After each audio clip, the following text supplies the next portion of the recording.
Bruh, as many times as we've had kickbacks that had cake there, and your response is, I don't eat cake. Because you be buying birthday cake, Tom. Nigga, cake is cake. No, it's not. As long as you got buttercream on that bitch, dog. I eat chocolate cake and red velvet cake. And that's what's wrong with you, because red velvet is fucking chocolate cake. Don't. Put some variety in your life, my nigga. What's going on, everybody? Welcome to another edition of the Deaf Fresh Show. It is I, Mr. Tone Deaf, and I'm arguing in the building with my partner immediately to the right of me today. Mr. Are you heartbreaking? No, nigga. Secure in the bag, fresh. I'm security today. Secure in the bag, fresh. It's the one and only. It's the pod guy. Facts. But today, one has to be security because we have one of the most famous niggas in podcasts. I see what you did. Yet again, you know, nice right this nigga can't go nowhere without security. Man, If I would have thought about it, I would have had that on the board. that was nice right there. But we are joined by the reason why we're even in the Sherman Phoenix to begin with. I did. My nigga, my one and only, my partner, For sure.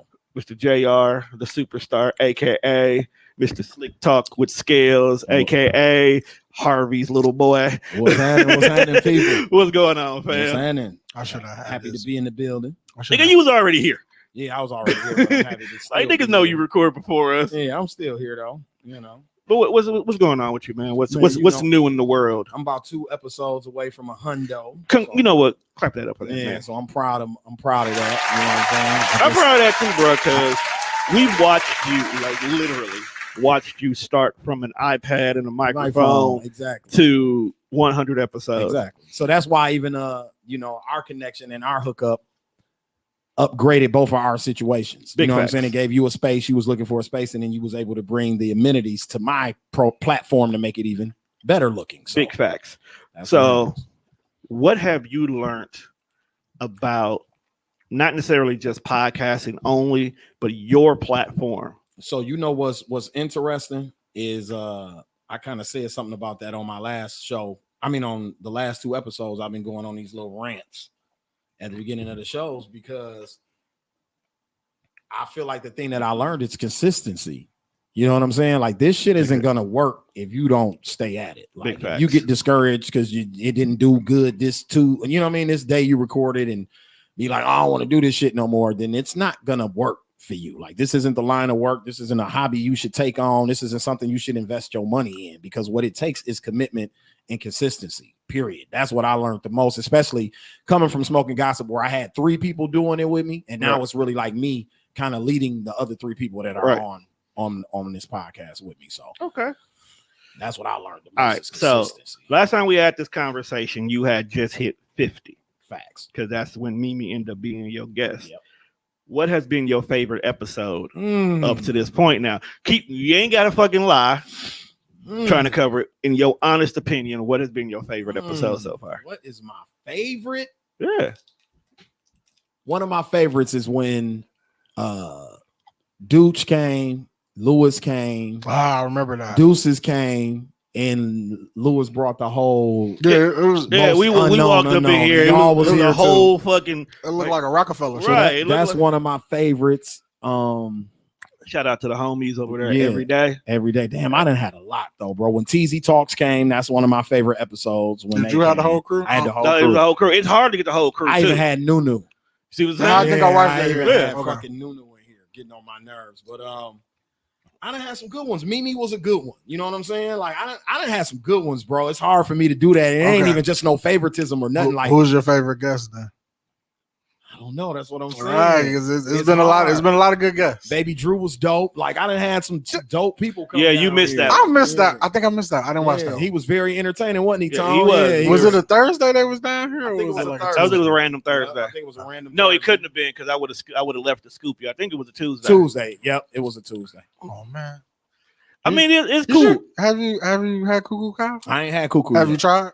I haven't tried yet. I'm supposed to have Can we- Tweezy next week. can Keep we your fingers crossed. Can Supposed we to have- can we find him right now? OG Let's keep it a Tweezy. buck. Cuckoo Cow? Yeah, He bro. works for Amazon. Last thing I heard, my guy worked with him at Amazon. That's cold. Yeah, that's the last thing. Where I are they heard. now? Can you just imagine like sitting on the porch waiting? And Cuckoo Your delivering Amazon it. stop is 10 and then it's Cuckoo fucking Cow. No, let's go ahead. Let's go ahead and make it extra cliche. You sitting in West Lawn ordering a package and Cuckoo Cow pulls up. Mm. You jump. You in my project, my nigga. You jump off the truck and all you hear is "in my projects" as he walk towards you. It's cracking. It's cracking, fam. Right. You know that's always gonna be a staple in the hood. Facts. In my project and bow, hands down. Them records ain't going nowhere. They ain't going nowhere. They'll be here forever. Forever. Honestly, I think one of my shit. I forgot that fact. I think one of my favorite episodes with Slick Talk was actually a recent one. I think when you had Mecca here. Oh yeah, and he was building, and he was building the beats beat right in front of me. Me and him freestyled and shit on the show. That was a dope one too. I actually expected you to have more freestyle shows. Honestly, with as many rappers if you had, I honestly felt like that should have been funny. I go into it with the intention like I'm gonna make this nigga rap because there's only been a few cats out that came down here that I made rap. Right. DJ, I made him rap. Mecca Mala rap that day. Baby Drew rap the day he was down here. That's been about it though. And you're right, but I go into it with the intentions of making them rap, but then when they get down here, the conversation goes. They go everywhere. I mean, but that's like, damn, it's time to go. But that's podcasting. Yeah, that's podcasting. That's the difference between podcasting and the show. But I definitely want no a big script. Tigger the basement. This motherfucker. That might be what I do on this next half after this 100. For the 100, you know what I mean? I might add that element to the show. We just upgrade the mixer. We can go ahead and throw a nice, condenser mic on that bitch and have people flowing. Yeah, exactly. Me and Cam was working it out. I think it was like it was another podcast that we figured out how to make that possible. Let's go down here and do another soundbite.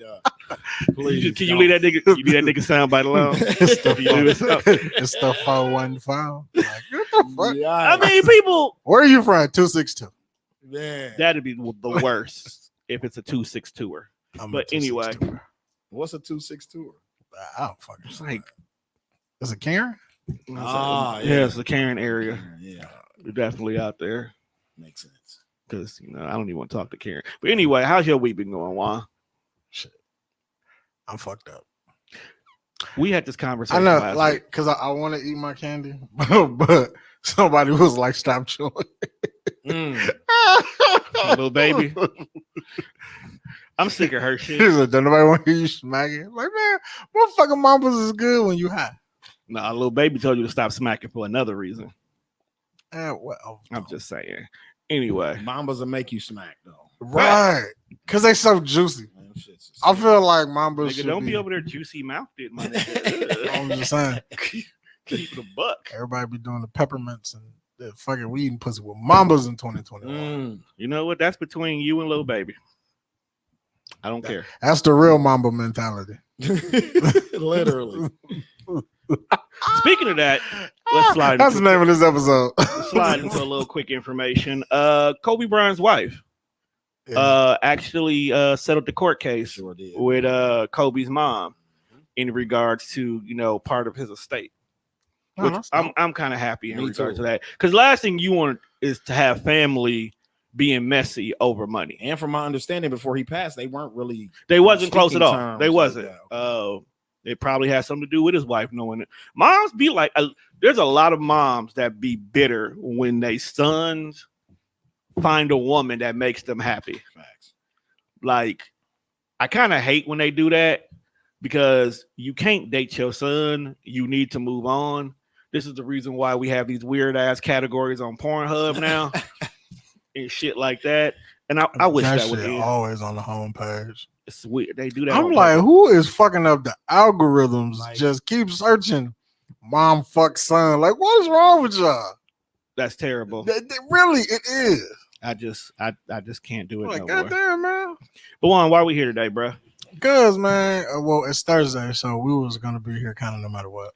True. Because we have to be consistent. True. Facts. Because sometimes we just be randomly taking. And breaks. I'm tired of getting cussed out whenever we don't do an episode on Thursday. Well, because of you up. My delegates. I am. Well, people who I ask questions. We be busy, man. Or sometimes we be tired.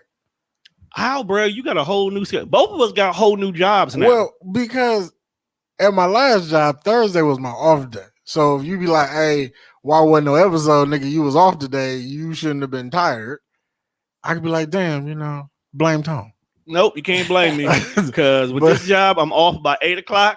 It's a one freeway shot here. Right. And there's no excuse. I work till 6, which is cool. I don't have to be at work till like 9, 10 o'clock. How you get done? You know what? That's a nice trip you gotta take regardless. So I mean, it's 20 minutes either direction. Right. So it wasn't like a humongous change. You just don't have to go. It's easier for y'all though, because the freeway is by the house. Right. The freeway is by the house and it's just a straight shot. You don't have to do nothing with downtown like you did Nope. before. So that works in your favor. Me, on the other hand, I live and die on the freeway now, which I love. Carvana, easiest job. Definitely. Like Tom posted a picture on his story. So you dropping cars off? I just go get paperwork signed for people. Oh, you don't even drop the car off. I ain't got to. Okay. I go to your car. If you selling the car to us, that's I pull up on you for that. So it don't matter where you are. I drive to you. So first of all, they give us a car. So I'm not even driving my own car. So that's one. So if you have to go pick up a car, is it then a 2-man operation? Not really. Well, then who takes your car? You don't. You drive the truck. We have our own flatbeds. They pick the car. Oh, So I just roll up there. So you pull up with the flatbed, they put the car on there. and we roll out. Carvana okay. don't. My cousin bought a car from Carvana and they pulled up in front of the house with the car, dropped it off to us. Yeah, signed pull the up, paperwork. drop it Oh, off. like roll how the up. rich niggas be doing on Instagram when they be dropping off the Porsche. Sure, exactly. With And the that's big bow on top of it. And that's exactly what it is. And if you live in certain areas, there's a vending machine That's some fun. where you drive to this building. There's cars that look like they sitting in a see-through parking lot, and you be like, push your number for your car. It does a little vending machine thing. Spin your car all the way down to the ground. Bring it up. Your car roll out to you like you literally just got something out the vending machine, Wow, my like a nigga. gumball. Yeah, They fancy with that shit. Technology, bro. Yeah. But it's crazy because this is going to be the wave of the future anyway. Think about that. You ain't got to go to a dealership, right?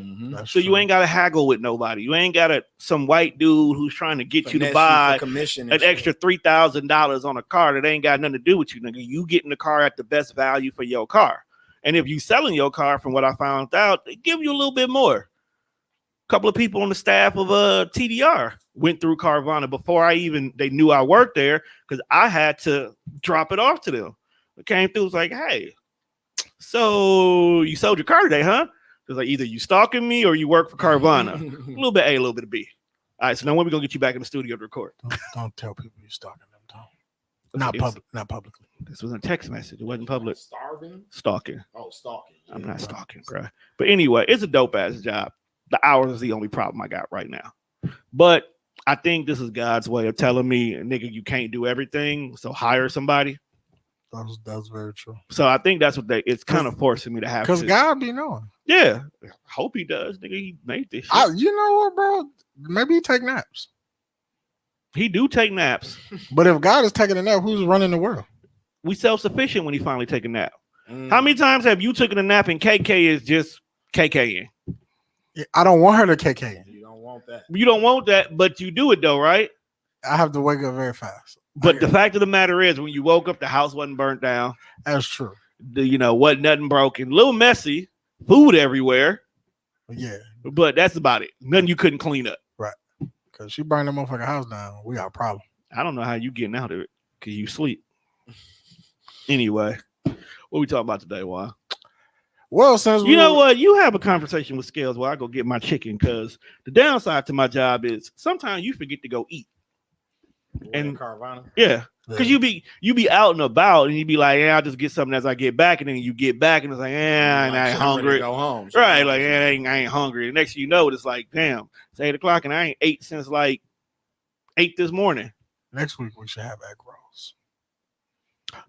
Let me hit her up because she was affected by the power outage too. She sure was. So Man, have you been seeing this shit? have you been affected by it? No, First I of all, wasn't affected. Well, Neither Lux didn't have Wi-Fi when I was in there on Tuesday, but we still had lights, so our card. Oh, that's swiper right, for credit because cards Time and shit. Warner was Yeah, down in yeah. certain areas. So our card swiper wouldn't work and shit, so we closed a little early. But other than that, I wasn't affected by it at all. Yeah, I was. The lights flickered in here on Tuesday, but they stayed Right. on and the Wi-Fi still worked. Yeah, because the I'm show surprised afterwards, we you got niggas through it was with no problem. outside. Huh? I'm surprised you niggas was outside. Yeah, we was outside for a minute because it didn't seem that bad while I was down here. Yeah, I didn't when it realize was what one guy, it was just going on. windy It as was just hell. windy as fuck. But apparently, that wind is what caused it. Man. I get off work on Tuesday. I get off work at 6:00. It's not like sunny out, but it doesn't look like it's gonna rain. Yeah. It's just typical sunset shit. So I get home, change my clothes. My homeboy brings my package. So everybody know what time it is. Yeah, facts. I make this gas station run because I don't have any more blunts. Mm-hmm. I hate that run, but go ahead. Gas station, right? It's at the corner. Mine is too, but even when you're comfortable in the crib, bro, you don't be wanting to make that run. It's Motherfucker like be comfortable. It's less than 2 minutes. It's just a quick one. Mine is too. I still be irritated. Go ahead, though. So I step on the porch and I'm like, okay, it's looking a little funny in the light out here. It looked like it's about to do some bullshit. But I'm like, I can make it to the gas station and back. It's not gonna take me that long. Soon as I walk into the gas station, I see this big ass gust of wind, and then like rain every fucking where in this motherfucker. No. So as my atmosphere can, like the neighbor who always catches me on the porch, he walk in like 2 seconds behind me, and this motherfucker is soaked. So, and then, so I'm like, well, fuck that. I ain't going outside. I got on flip-flops and shorts and a t-shirt. Like, nah, fuck that. So I wait in the gas station. As the rain, it didn't really surpass, but it stopped looking like Hurricane Katrina in this motherfucker. And I had to watch the crackhead dude just like hit on women. Like watching a nigga with no teeth spit game is some of the worst. The confidence of niggas outside the gas station. I wish I had that kind of confidence with women. Like I have all kind of bitches. If I had that kind of confidence, them niggas shoot at anything and everybody. They don't care. She walked in and she had on like she was dressed like a hairstylist. This nigga said, "So what restaurant you work in?" I was in this motherfucking dying, oh shit. She was like, well, excuse me, I am a hairstylist. Yeah. I don't bust no tables. I was just like, and another lady walks in. He was like, oh, she look like Erykah Badu. I'm like, fam, stop harassing people. Bro, you like, are sitting outside the gas station, bro. Like, you gotta relax, my nigga. Man, then got niggas like want to pump gas for $2. I was like, bro, I don't even have a car. Like, why are you asking me? Can you pump my gas, man? What did you see me jump out of? What did you see me get? Like, dog, niggas at the gas station, us. Telling you the confidence of a nigga at the gas station, bro. I just wish I had that confidence. And why are we talking about hood? Like, hey, to all my Facebook friends, bro. Okay, please stay out my inbox. Nope. Soliciting, beats? No, not beats. Beats is cool. Oh, you're talking about the it's when niggas be trying to sell me my favorite hobby. Yeah. Well, they know it's your favorite. One, you post every day about how you high. That if I post every day about how I'm high, that must mean I know a guy. That doesn't. We all know he got it on deck already. Right? They're like, I know a guy. Let's be honest, one. How many times have you gone to some place and someone looks at what you got but try to solicit you with something better? Don't do that. That's what they do, bro. Like, come on over here to Death Row. We got the best weed. Police is a bitch to me. You inboxing on Facebook about drugs, right? Like that. I don't trust it, but apparently niggas in Milwaukee is too comfortable with it. So they created a whole group, and that's all they post in the group. Niggas put their number in the whole Milwaukee and be like, I got loud mobile. Basically, that's what I was referring. You just put your phone up? Y'all niggas is wild. Like all fucking weirdos. For that little $35, you niggas is wild. About to get ran down on. Yeah. They just be like, so this is how you live your life? You just slide in people's inboxes and shit. Soliciting drugs. Do you know how open Facebook is, bro? And you just put it's 6,000 people in this group. And now everybody got your phone number. For what reason? Why? Why? Like they look at it from okay, 6,000 people got my from number. A marketing standpoint. 1,000 people called me. I came up, but not realizing in that 1,000 is one person who happens to work at District 7. Yeah, right. Who's kind of running low on numbers, or it's a nigga who getting ready to tell on some people when he needs some motherfuckers to add to his case, and you look like a prime suspect. Niggas inbox you like an entire menu. Like they don't even have to say, yeah. Do you understand? They don't have to do stakeouts anymore. They just go online. Oh yeah, you remember last time you seen a stakeout? No, niggas ain't got a stakeout no more. I got Fruity Pebbles and Frank Sinatra, $40 a piece. These names. I'm like, what the fuck? You have Fruity? Like, bro, first of all, I'm never paying you $40 for some cereal. Not even a little bit, bro. I work at a grocery store. I get cereal. Like, why is it called Fruity Pebbles, fam? Because the weed is colorful. No, if you got the sticky, it's colorful. if you call this shit Fruity Pebbles, and then I bust this bag open, and this shit yellow, just pink, green, and this shit strands just of green. marijuana in there. Exactly. Nah, I want to see. I want to see a fucking rainbow. Bro, yeah, exactly. I agree with you, man. Motherfuckers, yeah, bro, this that fruity shit. And that shit looking like fucking dirt. And what's Frank Sinatra pack? Like, I don't know. He sung like classic music and was a gangster part time. Like what kind of pack he got? I don't know. What kind of pack is that? I could imagine that shit. I just want everybody. I hope it hit. I just want everybody. You see the Delta variant pack yet? That's out. What? Who's in charge of naming this fucking drugs, man? Dog, we are in the middle of a pandemic. And niggas is naming it after the pandemic. What happened to hey? That's why I fuck with my nigga, fam. My nigga pull up mine too. My weed is in a motherfucking plastic kitchen bag that got a tie the knot off. I ain't got to deal with all the names and all that shit. My weed comes imported in a jar, delivered by somebody special to me. See, I'll take weed out of motherfucking jar. Yeah. But you motherfuckers with these, do you guys know that you can probably get these packages off fucking Amazon? Bro, they are in the smoke shop. Bro. You can make them. Go in any smoke shop in Milwaukee, they right there at the register next to the blunts. You can make it. Wait till weed here is legal and I could prosecute you niggas for selling. Like, I would never snitch on you niggas hustle, but you niggas is putting whole grass clippings in cookies bags and shit. Like, niggas are terrible. Burner would never sell me no weed like this, my nigga. Why would you put that in that man pack like that? I don't know.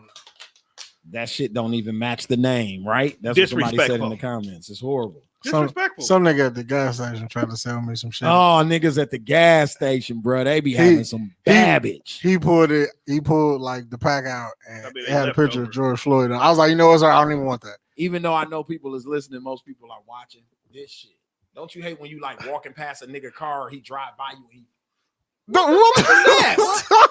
Oh no! I'm finna run to your window like, dog, what you got, fam? Let me get Larry. What? Get the fuck out of here, nigga. You know the crazy part?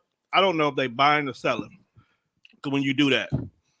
So I keep on walking. Yeah, me too. I don't know if you want to purchase something or you trying to sell me something. You're right, Tom. Because if you do that, you know what I'm saying? Like, Tone, if I hit you with this across the room, you're gonna be like, okay, either Scalez, we need to go buy some weed, or he trying to smoke right now, or he got some weed. Right. Like, so my question is, what you want? I don't buy weed from strangers like that though, man. Like, even when I'm out of town, you got to come through my connect. Like, you know what I'm saying? My cousin got to be like, hey, I'm finna send you to my guy. You know what I mean? Like, I don't just buy weed from niggas at the gas station or in the club and shit. Nah. Like, man. In Atlanta, I had a dude, but I didn't know who he was with, so we didn't get none. That's I cool. No I had some. Yeah, you brought. Yeah, I usually bring mine with me, but just in case we run out, you know. We overdid it a little bit one night. You know what I'm saying? I need to re-up in the morning. I just call somebody in the city. Like, I'm not cold buying no weed from nobody, though. Like, never. Tom was like, while we're driving, I was like, cool. I just stuffed my little canister. She said, as soon as you buy your blunts, they be on your ass. Yeah, don't let them come in the store with you and see you buy no blunts. That's really fam, I got that bag all loud in the gas station like, gee. Like, my nigga. I just whispered for these right backwoods. Hey, and these are legal. So wait, is it so it's not just me? No. Because I realized that like last time I was in the gas, I'm like, why do we whisper what kind of blunts we want? Because I think it's nobody's fucking business. You know what I'm saying? Like, nigga be in front of you. We will judge you over your blunt, though. Yeah, that's what I'm saying. I mean, let's be honest. Nick coming here and buy a pack of shows in front of me. I am gonna hit him with a. I'm like behind you, like low key. What the fuck was that? The chick who was in there, who was an uppity stylist, bought some shows. She bought some Swishers, and I kind of looked at funny, like you knew to this because I bought. Yeah, you just started smoking weed recently, huh? I was like, you know, I was standing in the corner with my little Duchess, and she bought a Swisher. I was like, ew, you're gonna get cancer. You belittled her, dog. Yes, I look at people weird when they pull out packs of Swishers. I was like, you're gonna get cancer. I'm a weed smoking nigga, but I might. Got blunt. I might just hit your weed. Niggas. Could you like just being a weed smoker? Sometimes you'd be bougie. You got to be, dog. Can you imagine motherfucker pass you like, is that a Swisher? Yeah. Oh, don't. I've done it. Don't smoke with bong. Don't smoke with bong niggas, dog. Or raw paper niggas. They ain't hitting your blunt either. Nope, they don't. See, I'm a smoker. I'm a savage smoker, so I'm hitting everything because you might have some gas in that swisher. So I'm a bear with this texture of this shit, but I'm a leaf, raw cone, raw paper, backwood. See, and I'm a bold nigga.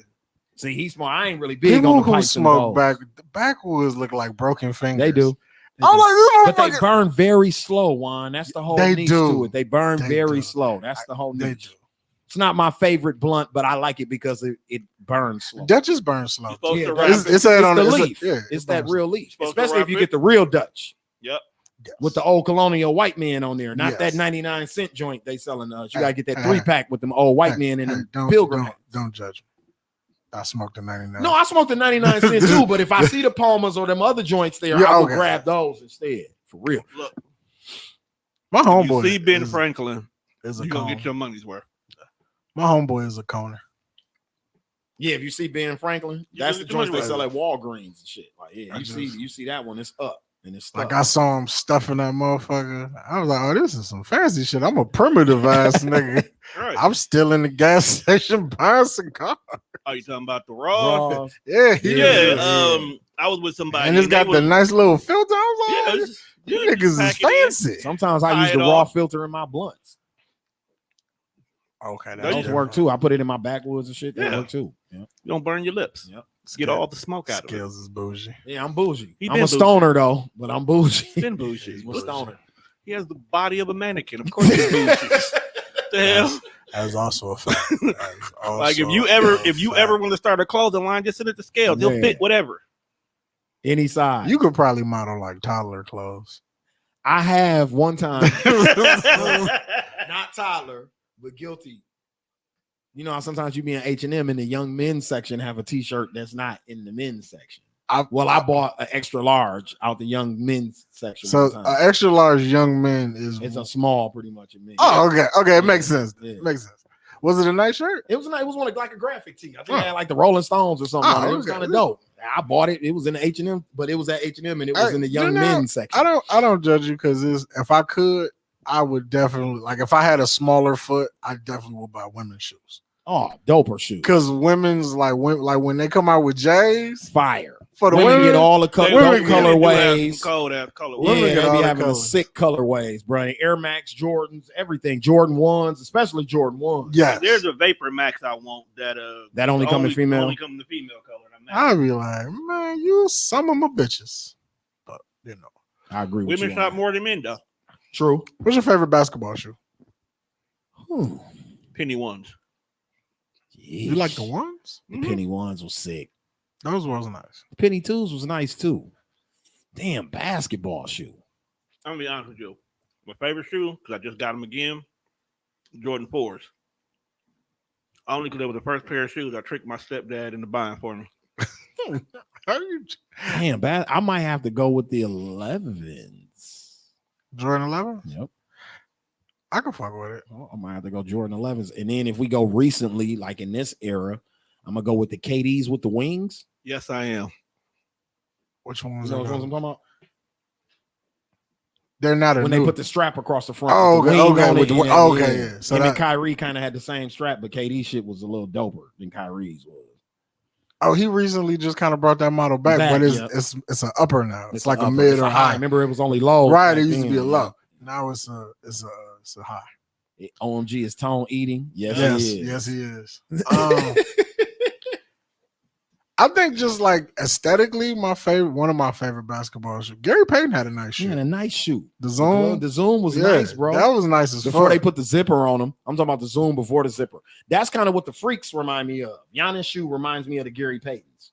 So you like the Zoom before the. So you like the Zoom now is a low before they put just. It looked just like the freaks, damn near. It looks exactly like Giannis shoe, damn near. But I like them with the zipper on there too. But I like the one without the zip. Too. I like both. You know, a lot of people kill me because I'm not a fan of Giannis shoe. I'm not a big fan of Giannis shoe either. Like, I'm more of a fan that he got a Nike deal, and that's my boy, and I'm proud of him. I dig that, but his shoe ain't all that. Like I'll be saying, it's certain star players. Shoes suck. Like Nike just throw you motherfuckers in the fucking pile. Like Paul George, fuck you. Kyrie, and fuck you. I think I might have seen one decent pair of PG-13s. One. They was like black with like some cursive shit on the I was side gonna of say I never seen a decent pair, but I own a pair. You own a the pair I bought. I thought was tight. LeBron was doing good early in his career. South Beaches and taxi cabs and all that. I was into that shit. Thought all that shit was fire. LeBron, the Charlotte Hornet joints he dropped. I had those. LeBron, $225 for the shoe too. He was whacking like, for motherfuckers. It's certain silhouettes of his shoe I like, and then some I don't. It was kind of big and booty and bulky a little bit. That's how I feel about Jordans. Like Jordans did get weird towards the no, end. what? The last pair of mics that I thought was okay was the ones that came in the silver case with the handle. Okay, you talking about the ones that had like Velcro 17, you could take like off? 17s. He was playing for the Wizards. Right, okay, them 17s. The 18s wasn't bad, but I feel like anything after like 14, it's questionable. I'm not fucking with what? it. Very questionable. That was when Nike was like, you know what? Let's just buy your routes, right? And they just started dropping shoes because they could. And I'll just be like, I know Mike ain't just. He ain't signed off. I know Mike ain't see these. It was like, yeah, put them out. Now the ones he did sign off on, but I like those is the Ferrari ones. What are those? Like the 12s? 14s. The Ferrari 14s. The original 14s was black and red. And then some came, and then it was red and white, and then he dropped the Ferrari, yellow. And that was like the red velvet or with the yellow on there. Yeah. Them motherfuckers cold. Fire. So how do you feel about the NBA right now? Where do you think we headed? I think niggas doing all this shit to lose to the Bucks. I think it's a bunch of tomfoolery going on to lose to the Bucks. I really hope you're right. I think niggas is doing all this super team shit just to lose to Giannis again. Super team suck. Yeah, that shit is fugazi. I hope Giannis was watching. First of all, because he gonna have a tall order. Like I know we can do it, but he gonna have a tall order because I believe Brooklyn is gonna come back and it's gonna be fully healthy. So that's 3 right there. I still don't see Kyrie playing a full NBA season, man. I just don't. Now, James Harden will be in better shape than he was when he got there because James Harden got fat in Houston to get out of Houston. And then when he got to Brooklyn, he was still fat, and that's how he pulled his hamstring. Yeah, so Harden, because Harden's never been hurt in his career, bro. Even as a fat nigga, he was still giving niggas 40. No, but what I'm saying is when he come back this season, we will see the regular James Harden. Kyrie's going to be the problem in Brooklyn because I don't think he's going to be healthy once the playoffs come. He's never healthy. Never. That nigga's always hurt. That's true. Always. I think Chicago got a little better. I think Chicago got better. They're not better than Milwaukee. I think it makes them as good as like Indiana. I think they replace Indiana where Indiana was like 6th. Yeah. Last year, that's where Chicago will go this year. I think Washington got worse. For sure, they got worse. Definitely getting the first round. They getting the top 5 pick. I don't like Boston without Kemba Walker. So the East looks real fugazi. They got Schroeder. Yeah.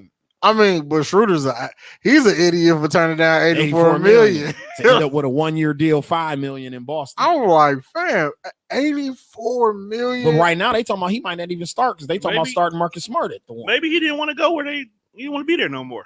No, he turned down the 84 because he thought he could get more. Oh, did he? Yeah, he did one of those. Yeah, he thought he was gonna get more. You are not Bobby Portis. He thought he was gonna get 120. Yeah, he wanted like a max deal. Yeah, he wanted a 5-year 120. Man, I don't want you on my team for 2 seasons, and this is 2K. Come on, trash, This bro. nigga want to fight, man.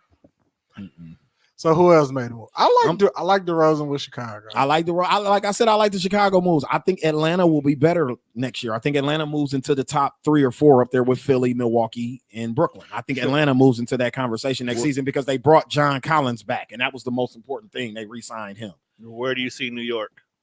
About 5th. New York going to the playoffs. Yeah, New York will be right in there. New York will be right behind Atlanta. I'm still not going back to that relationship. I think D Rose and Kemba Walker going to be a nice. No, that's dope. They did. I think all their moves, they were able to, because I remember seeing the Knicks report when the season ended, and their biggest thing was to keep the core that they had, right, and then add a veteran point guard. So, well, they did that. They got Kemba, and then they brought back Alec Burke, Julius Randle. They pretty much brought back the whole team. New Orleans Noel. He re-signed. Everybody re-signed. Who is new that they got? I don't. It's just really Kemba. I don't. Yeah, they got Kemba, and then they got somebody else. Evan Fournier. Yeah, Evan Fournier, and I think he's a good piece there too. So that's what I'm saying. You got a young team like that, and then you add a Kemba Walker and an Evan Fournier. That's exactly kind of what they needed. And Mitchell Robinson will be healthy this year. Oh yeah, New York definitely New York gonna be straight. 5-6. Yeah, New York will be 5 in there somewhere. I don't know what's gonna happen with Philly, but even with a bad Ben Simmons, they still finished top 3 in the East. First of all, Philly smoking crack. They want a motherfucker to give you their whole team. For if you think niggas is finna mortgage their entire future for fucking Ben Simmons, you smoking dope. This like he not. I don't know if he garbage or he just, like I don't know what he is, but he suck. It sucks. He big trash. Maybe they doing this to prove to Ben Simmons you are not worth as much as you think you are. Yeah, but For real, he might be in the back office talking big greasy, and they was like, "Okay, let me this show is the you." only client that LeBron and them struggle with getting a deal done. Every Other Rich Paul client gets their money. Even Eric Bledsoe, like everybody else that is under LeBron and Rich Paul, and them, they get their bag, bro, and they get whatever they want done, trades, anything. Ben Simmons has been the hardest player to move because nobody wants this nigga. Maybe he, especially after the performance that he showed you in the playoffs, bro. Don't nobody want you. You 6'10", you went up against a 6-foot point guard and he smoked you. I'm talking about embarrassed you, bro. But would you want that on your team? No, that's what I'm saying. No. And you don't shoot threes in a shoot three league. Like even if you can't make them, Giannis shoot threes, he can't make them, but you gotta shoot them. This is a shoot three league. What bro. they should have did. What they Lopez shoot three. What they should have did is before Ben Simmons got exposed in the playoffs, you should have took Fat James Harden and sent that nigga to Houston, and then there'd be Houston problem. Yeah, because Harden was trying to get to Philly before he got to Brooklyn, because that's what Daryl Morey is, who left Houston. He the GM in Philly. I'd have sent Ben Simmons packing some motherfucking fast. Yeah, and then out west, I don't know. I think the Lakers are old. I'm worried about them as far as health. If everybody is there, I think they'll be good. I still don't know if they win the West with that roster. I don't know because Utah's very good. Phoenix is very good. Denver is very good. Like it's some very good teams in the Western Conference. All the niggas that they signed combined shoot over 40% from three. True, but they're not high volume 3-point shooters either. They didn't go get a Klay Thompson, Chris Middleton type nigga. Like I don't think you need high volume. I just think when you shoot, you just got to make your shots. Well, I mean that was KCP's role when he was there. He made over 40%. Because Bron, AD, and Russ are going to do most of the scoring. Facts. So if I could get maybe 10, 15 from Melo, and maybe he's more of a defensive problem for somebody. Like that's been Melo thing his entire. Melo don't fucking rebound. No, he don't do. He shit. don't do shit. He just standing there. Yeah, he was score on the offensive end. He's a problem though. Right, so. But I think as he gets older and the league, you gotta start playing more defense, man. I've said this once. I'll say it again. Fuck Melo. God damn, bro. End of story. Melo might get a ring this year. You think the Lakers are gonna win it? No. I said I can't see the Lakers beating the Bucks. Even if the Bucks don't make it, they're not beating whoever comes and replaces the Bucks. I don't see them beating the Bucks at all, though. Why did PJ Tucker go to Miami? Money. Because we couldn't pay him. We couldn't pay him. Had to go into the luxury tax. We offered him 2-year, $20 million, and Miami offered him like 2-year, almost $40 million. Right. Shit like that. So we couldn't. He didn't want to go. Bobby Portis ended up taking what we offered because in a year Bobby can renegotiate and get that bag because the salary cap goes back up, and then we can afford the luxury tax. So that's why Bobby did the 1-year thing with us, and he coming back, but he gonna get his bag from us in a year. But PJ, his age, into his career, he's coming off a huge contract from Houston. The contract he coming off of, he got paid already. So he was looking for like a 2-year deal. It was either Miami, LA, or Brooklyn. And he wasn't gonna go to Brooklyn because of what just happened. He ain't gonna go over to LA. And he wants to. Miami. I mean, he's a party animal. Right. Nigga, that's true. You know what I mean? I hated to lose him. Hopefully Miami suck. They do a buyout and we get him back here for cheap. You know how niggas bought out. Yeah. I think in 2 years he gonna come back anyway. If our nucleus is still the same, he gonna come back. Everybody, when you win a ring with somebody, you always end up coming back. Look at those old Laker teams and shit. Right. Look how many people steal that. Lamar Odom and Rick Fox and all them niggas kept coming back to Kobe. You know what I'm saying? So Derek Fisher even. Remember he went to Utah for a year or two and then he came back to the Lakers. What is your thoughts about the San Antonio Spurs? I don't know. Because should they even still be a franchise? No, that's just like because I feel like I think this might be Pop last season. Dog, they lost Patty Mills. Because when you look at his roster, like Pop liked to play old school basketball. He got all kids. All these niggas is getting younger. He got all kids. And I think the last vet that you had was probably like Rudy Gay. But I think Rudy Gay is gone. He left. Yeah, Rudy Gay so left. DeRozan's gone. Like everybody is the average age on your team is probably 25. You not playing old school basketball with a bunch of young niggas that want to run. So, I knew they were in trouble a couple years ago when they took the Lonnie Walker kid. You know what I'm talking about? The super athletic guard with the dreads with and the shit. long guys. He's not a San Antonio player. They don't even draft niggas like that. You know what I'm saying? So when they took him, I thought they were already reaching. That was 2 or 3 years ago. I thought they were reaching then. Like y'all don't even draft niggas. They had like to be reaching before that then, because they remember when they took DeJounte Murray. Yeah, but he's the point guard. He's the point guard. Yeah, but he a little different than Lonnie. Lonnie's like wild, pure athleticism, gangster street nigga. Like Jamonte is a good guy. Like he's a Chris Middleton kind of guy. Quiet, gonna show up, come to practice. That's how the white nigga is that play in the backcourt with him. The other young dude. Oh, okay. You know what I'm saying? They both kind of mild mannered, tame type niggas. San Antonio is a military city. Yeah. So and Popovich was a military coach. He came out the Navy. Right. I think this is gonna be not his last used year. to these happy niggas. That's why David Robinson was one of their biggest players, because that's why they was willing to make that bank on him. Yep, they drafted him. He had to sit out 2 years because of the military, because they already know how the city works. And he's technically hometown because it's a military city. So they was like, that nigga was gonna get love no matter what. Tom, you should have went to the league. You was in the military. No. A 7 foot. He wasn't 7 foot 250 right in the military. He wasn't changing the game. Yeah, nigga, I'm 5'10". Yeah, David Robinson was left-handed, could shoot. You know who else in the league is only 5'10"? Muggsy Bogues. look, just remember that. Look how little he looked. Look how little he was. Fuck him for putting fuck whoever casted the first Space Jam. The first Space Jam was based on who was popular at the time. So Sean Bradley was very popular because of his size. What fucking next to Shaquille O'Neal, he was one of the biggest people in the league. And he was selling tickets at arenas just because it was to come see the 7'7" freak of nature. Like he couldn't score. Right, I'm like, so y'all Muggsy Bogues actually could hoop. That was the thing about Muggsy. You got to think about it, dog. Being that little to make it to the league. He started 82 games for a playoff team. The Charlotte Hornets went to the playoffs that year Space Jam was made and played Jordan in the first round. That Charlotte squad with him, Larry Johnson, Dale Curry, Steph Curry, daddy. Yeah, Dale Curry was the shooter on that team. That was a squad. Glenn Rice was the shooter on that team. They played defense and they could shoot. They like a motherfucker. Fuck Sean Bradley. I mean, you just mad because he didn't age well league-wise. He was a scrub out the gate. Right, like you guys. But like I just told you back then, Tone, to tell you the NBA sold tickets for shit like that. Like your parents would be like, yeah, I bought a ticket to the Sixers game. You know, they got that giant white boy. Right. And that would be why you would go. Like, because the Bucks suck, the Sixers suck. So you only went to see Sean Bradley because he's 7'7". Or you used to be a Dr. J fan. He was damn near gone by the time Sean Bradley got there. They had like Clarence Witherspoon and niggas like that and shit. Barkley was on his way out the door. Iverson came after Bradley. That's when the Iverson wave started in Philly. I wonder how Philly would have looked with Ivo and Bradley. Right? I think they sent Bradley to Dallas. Yeah, they did to be able to get AI. And now Dallas got Boban and shit. They got the other 7 foot. I mean, but you got to remember they used to have big niggas all the time. Like Manute Bol was a big deal. George Mirasan. He actually did movies though. He's a real actor. This nigga dude did about 13. Who was the big nigga that was in Portland? Adrius Sabonis. Yeah.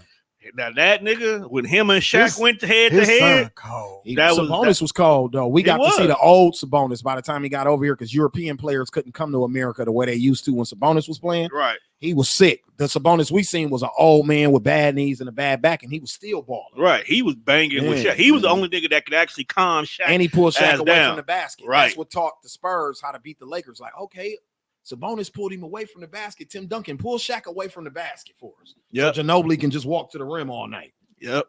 His son. That's also why what was old boy in Dallas? I want him to get out of Indiana. He need to get to a real team. Hey, if he go to Denver and play with Joker, that might be. He need to go to a real team. It might happen. Young Sabonis got game. I like him a lot. It might happen, bro. You know what, low key? That's what I want to see. Now I don't know if anybody ever gonna be smart enough to think about it. Hear me out.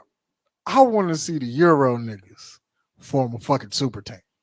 Like, just imagine. I mean, they could if you go point guard, you go Luka at the 1. Right. Luka, Sabonis, and then we get the Joker. Luka, Sabonis, the Joker, Giannis. Giannis is a foreign player. If the Euro niggas so you go, form think about super that. That's Jokic at the 5, Giannis at the 4.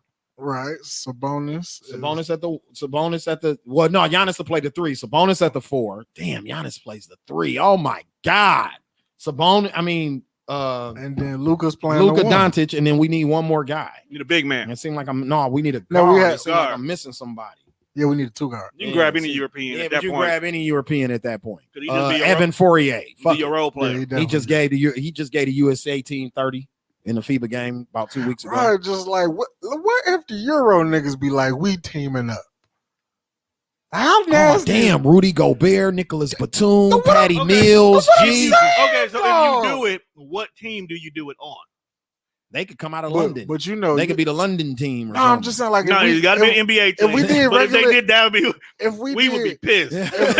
if we did regular NBA, like they're gonna go to like a small market because them Euro niggas don't really be They don't care about they it. don't they be don't giving care. a fuck about that big money. They like, it's coming. And they stay with your franchise forever. Right. They don't Like, leave they in do free some agency shit like or that none in- of that shit. So They do that shit like Minnesota Denver. is what you saying. Yeah, Minnesota, Denver, they do that shit somewhere fucking random.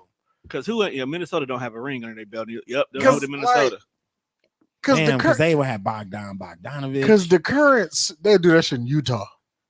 Because like the current, Yep, because like, Utah got the other Bogdanovich. dude. and what made me think about it was like I had high hopes when they drafted Luka to Dallas because I was like, when Porzingis come off this injury, he gonna be like he was in New York And they haven't when really, he was killing. and they haven't really gelled that well. He fucking sucked. Yeah, they haven't gelled that well. So once again, fuck Porzingis.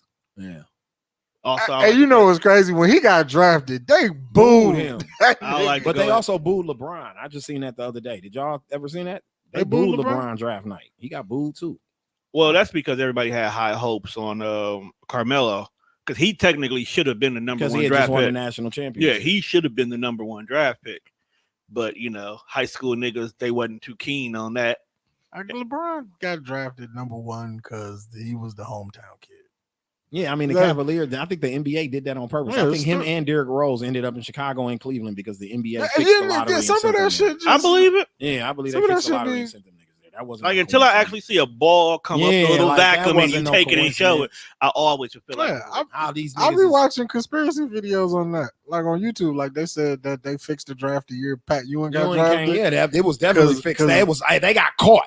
Because Yeah, they got took like to the Supreme Court or some shit and got caught that year. They literally fixed it for the Knicks to get Ewing in the draft that year. right. And that's how I feel like it, because for it to be the draft lottery and no team who's not in the big one never makes it up there, that's how you know it's real. It's supposed to be a lottery. It's supposed to be a chance that even though the Bucks won, they could still get the top 5. So this pick. is the thing. The NBA had I think they've already- changed the rules now to the lottery. No, they didn't change the lottery now. You Yeah. can barely cheat that motherfucker now. It's impossible to cheat it Right. now. But I'm saying, so for instance, let's just take the LeBron James scenario.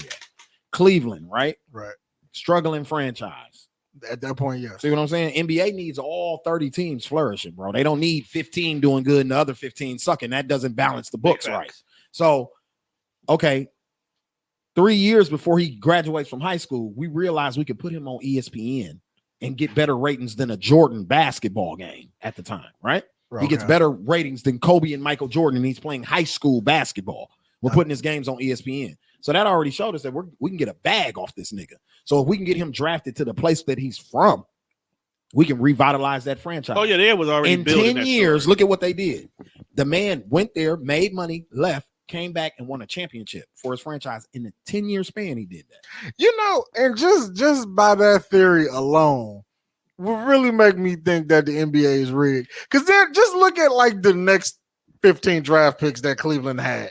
The only person that worked out was Kyrie. Everybody else fucking terrible. Fucking terrible. So even when LeBron left, the NBA tried to give them Anthony Bennett. It tried to give them Kyrie Irving. They had the number 1 pick 2 years in a row when LeBron went to Miami. yeah, Anthony Bennett was terrible. Think about that. When you lose your star player, like if Giannis would have left Milwaukee, the NBA wasn't going to give us no first round, the number 1 pick in the draft. They took care of Cleveland so much that when LeBron left and went to Miami, they gave them the number 1 pick the next 2 years in the draft, bro. And then they were in the top 5 because they picked Waiters 1 year. They picked Tristan Thompson 1 year. So they were even in the top 5 of the lottery. But 2 years in a row, they had the 1 and 2 pick when that man left. That's how you know the NBA was coddling them. I'll give you another example. Nike invested $250 million into the city of Cleveland when LeBron got drafted. Nike. They just invested like $200 million up here, though, with Giannis and his campaign and shit. Have But you they ever did been to that Cleveland?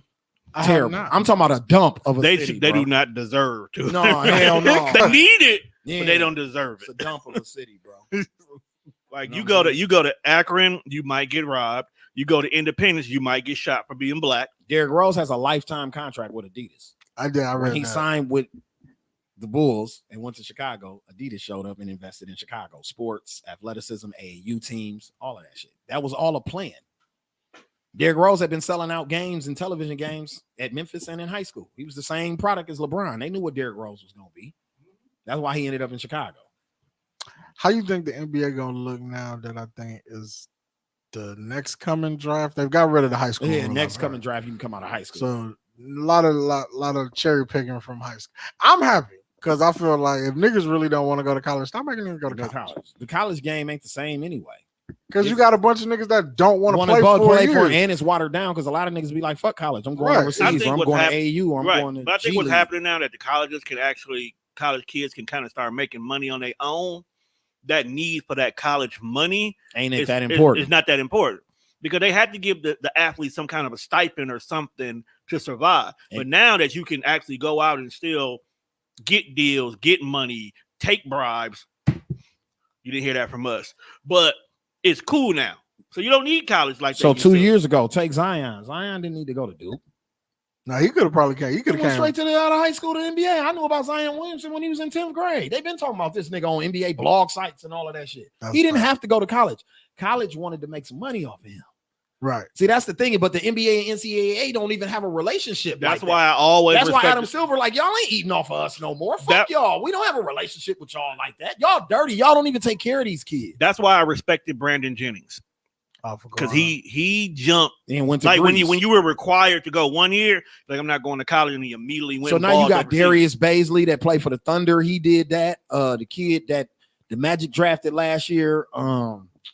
They took Greg Anthony's son Cole Anthony, and they took another guard. Oh, he RJ Hampton. RJ Hampton. He went overseas too. Yeah.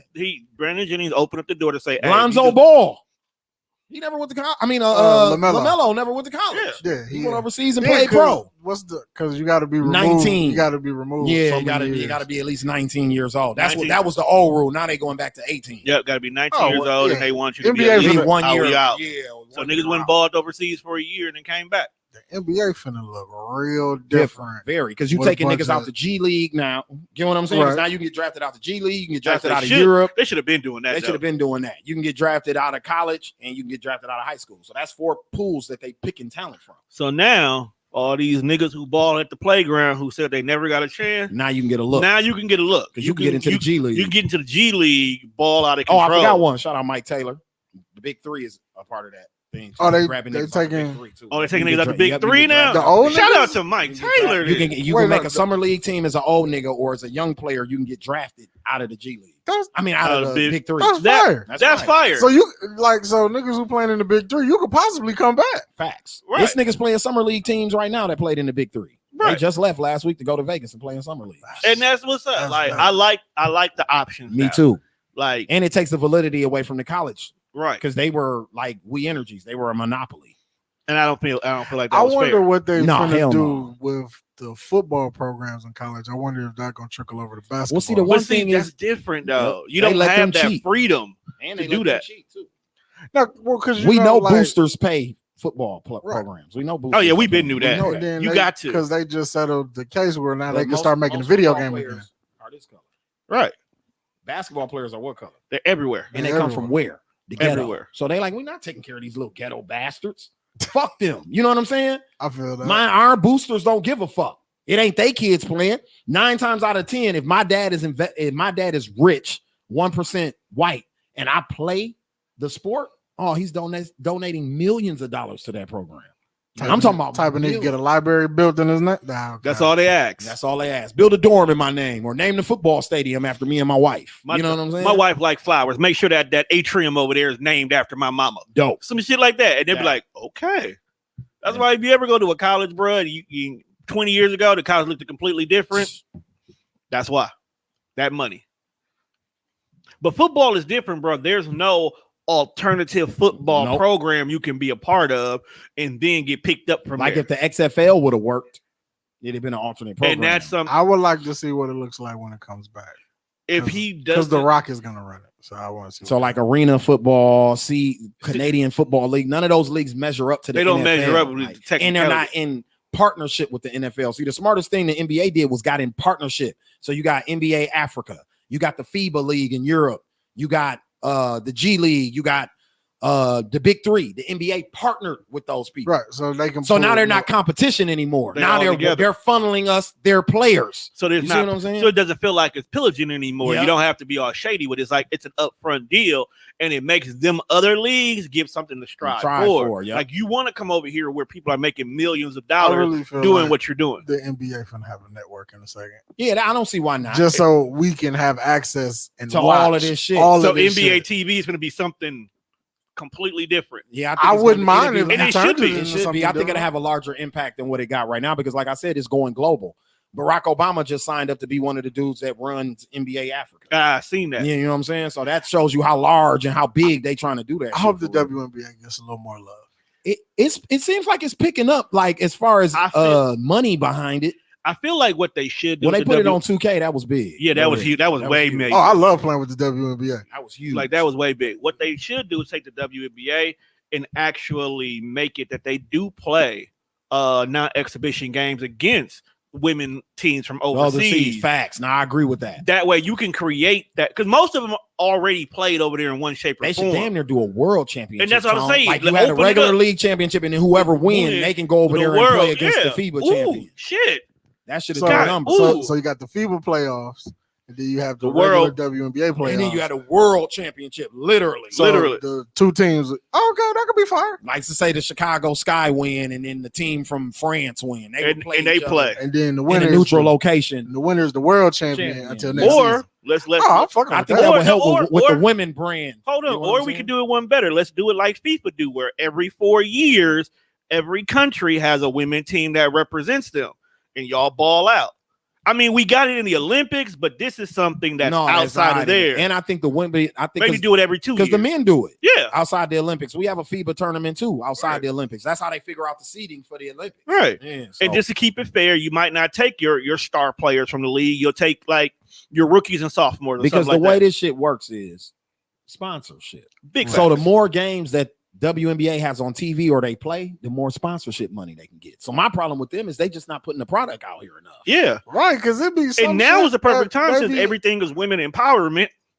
Because like I feel like when the WNBA first started, that shit was a big deal. No, because they put a lot of money. They had regular draft night, just like if we was watching, the NBA. Because Rebecca Lobo and all Cheryl Swoop. That's when it was cracking. But see, also the thing was the product of women's basketball in college was big. So that's where the WNBA came from. You had these Lobos, Diana Taurasi, even the sister who Dawn, the black girl who just coached the WNBA. I know you're talking. I can't. It's been so long. Dawn Staley. Yeah, you had her, bro. They were like breaking records on television.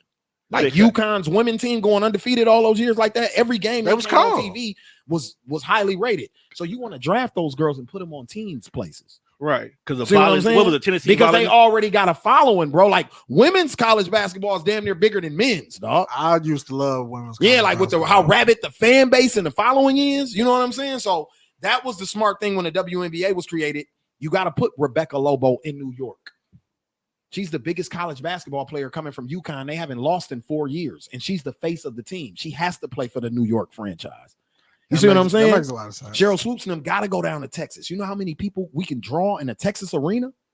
So that's what. So if you look at the WNBA, they strategically placed their people in the beginning where they did it to try to make the franchise grow. Then I think they were under bad leadership. See, Adam Silver and them just took the shit back over a couple of years ago. I think they tried to have their own person for a minute, and it slid. They started sliding. Okay. Adam Silver took over probably about 5 years ago, and now it's back because now they're getting all the perks that the NBA get.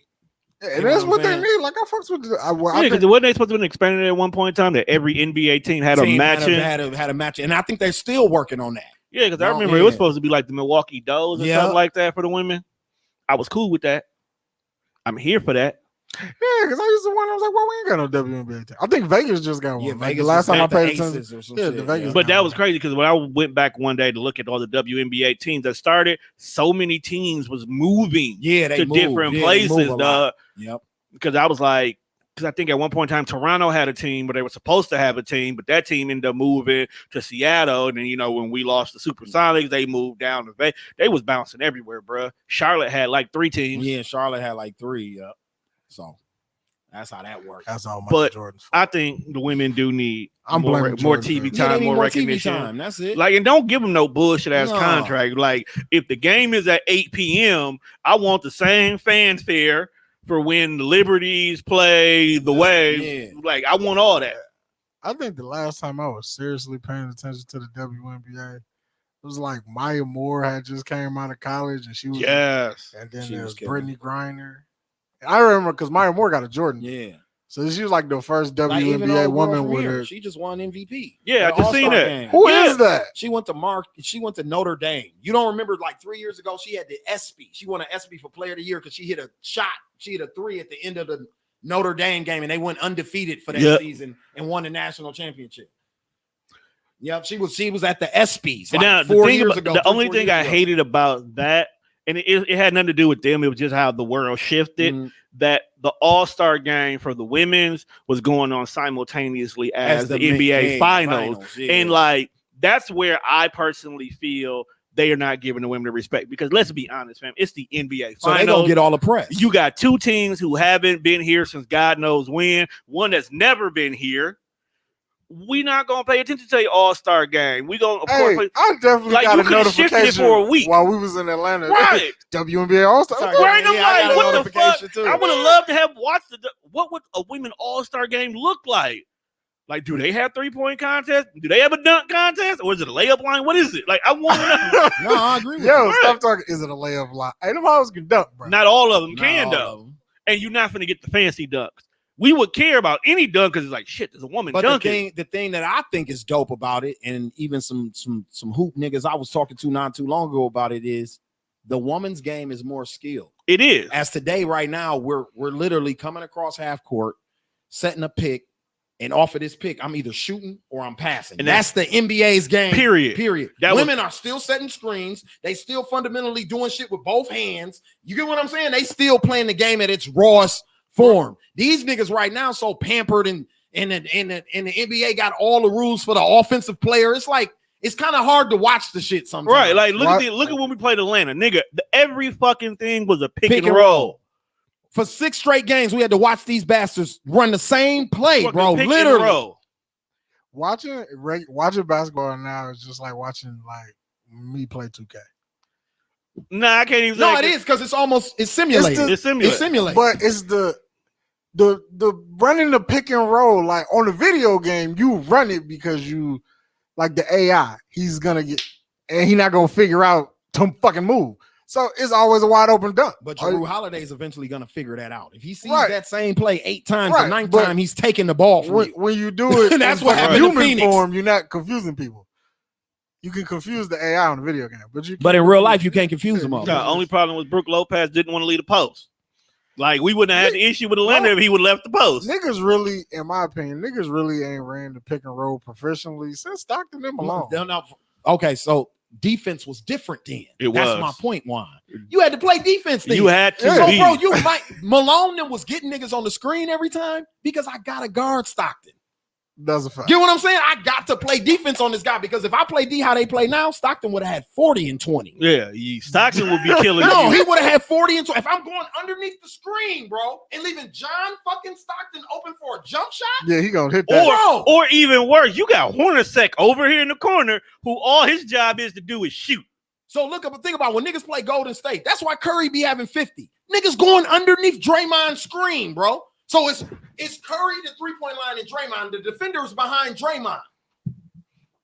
Easy. That's a free throw for that guy, bro. Easy. Damian Lillard, the same thing. Now, when you come over the screen, like Jrue Holiday did in the finals, Devin Booker couldn't get a shot off. Chris Paul couldn't get a shot off. Why? Because he said, fuck what we've been doing all year. I'm about to go do what I learned in middle school.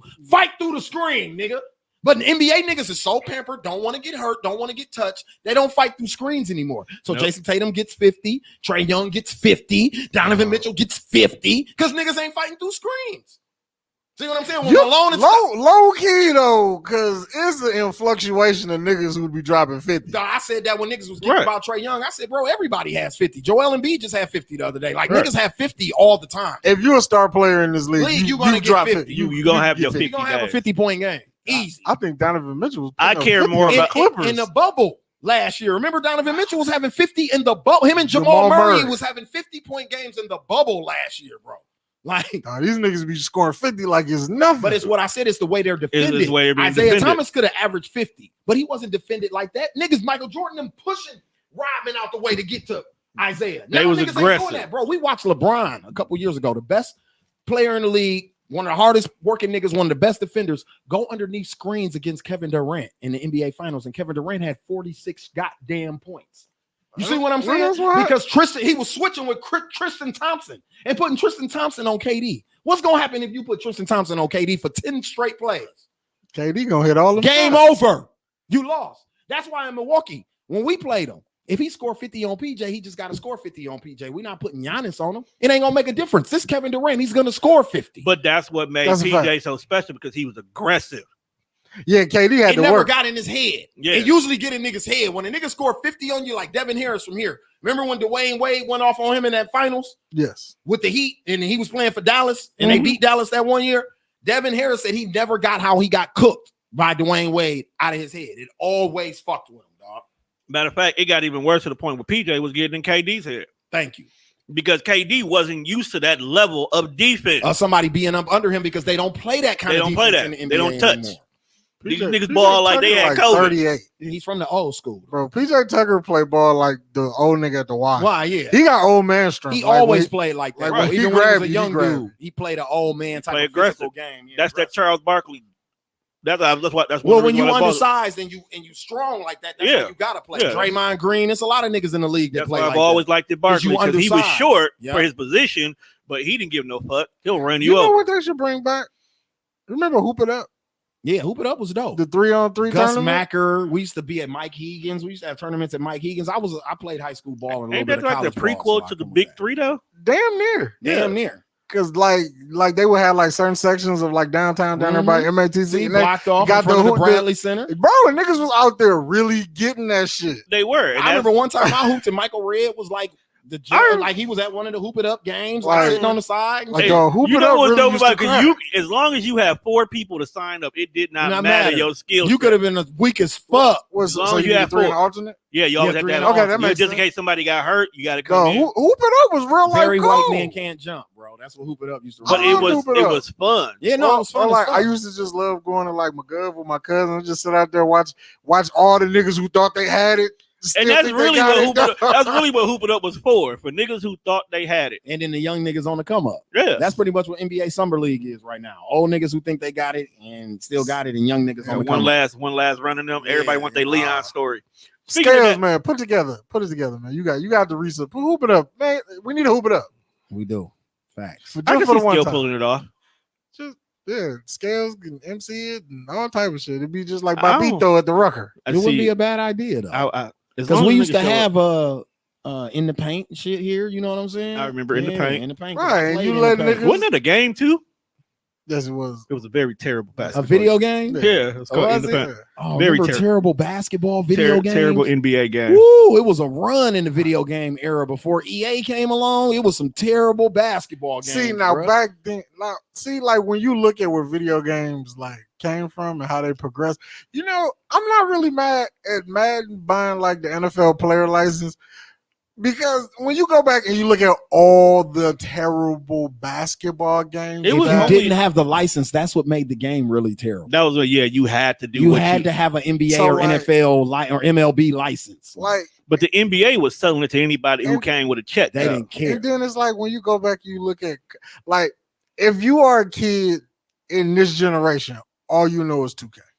And an occasional EA pop. And what you know of 2K is like every cover athlete has been a fucking superstar. Facts.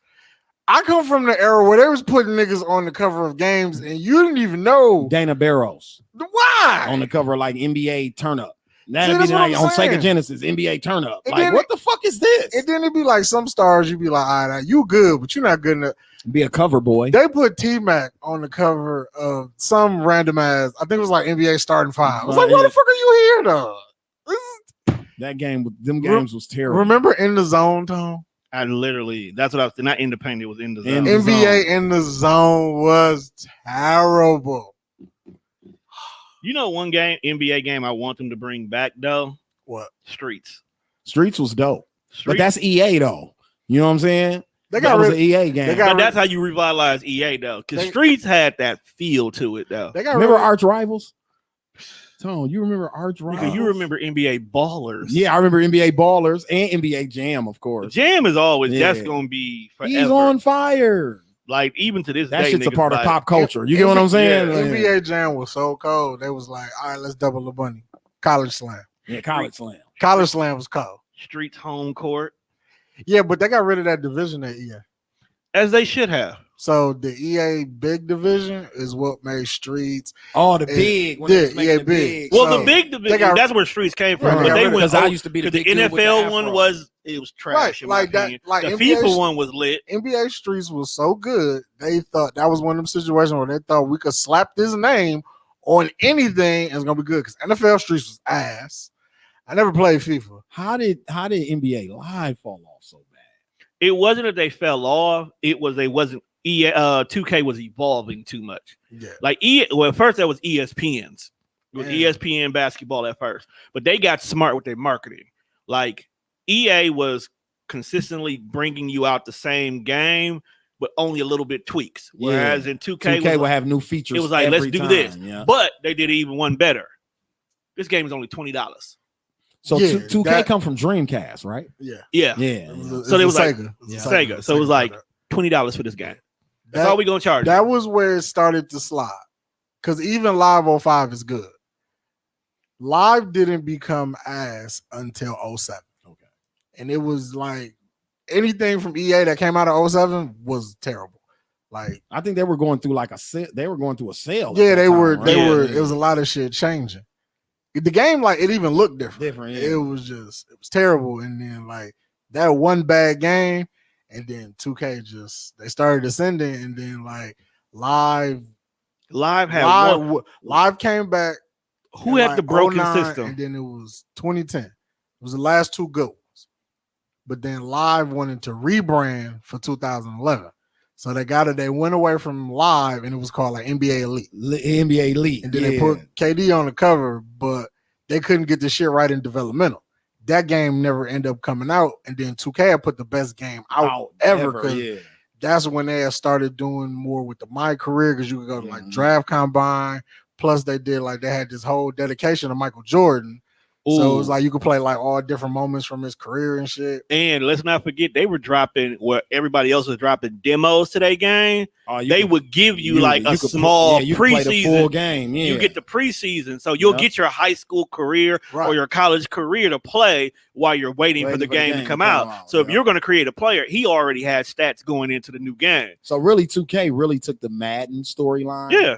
Mm-hmm. That's why even now, if you play 2K, I fucked up. They never adapted. They never adapted storyline. Like if you go to 2K right now and you do the My Career mode, they give you an epic story to start with every time. Every time. Because that one year when Spike Lee directed it, I felt like I got game 2. Tone, I watched the movie more than I played the game, bro. I swear to God, when I first got the motherfucker, I watched the movie like 3 times. Like this shit was like a movie. It felt like he got game 2. But as good as 2K is, when you have no competition, I mean, it's just natural. You start doing shit. And now to me, they seem like they starting to take their foot off the gas because they don't have no. And it's like we get to the point where now every year you change something, but then the shit that you're changing, like now you're breaking something.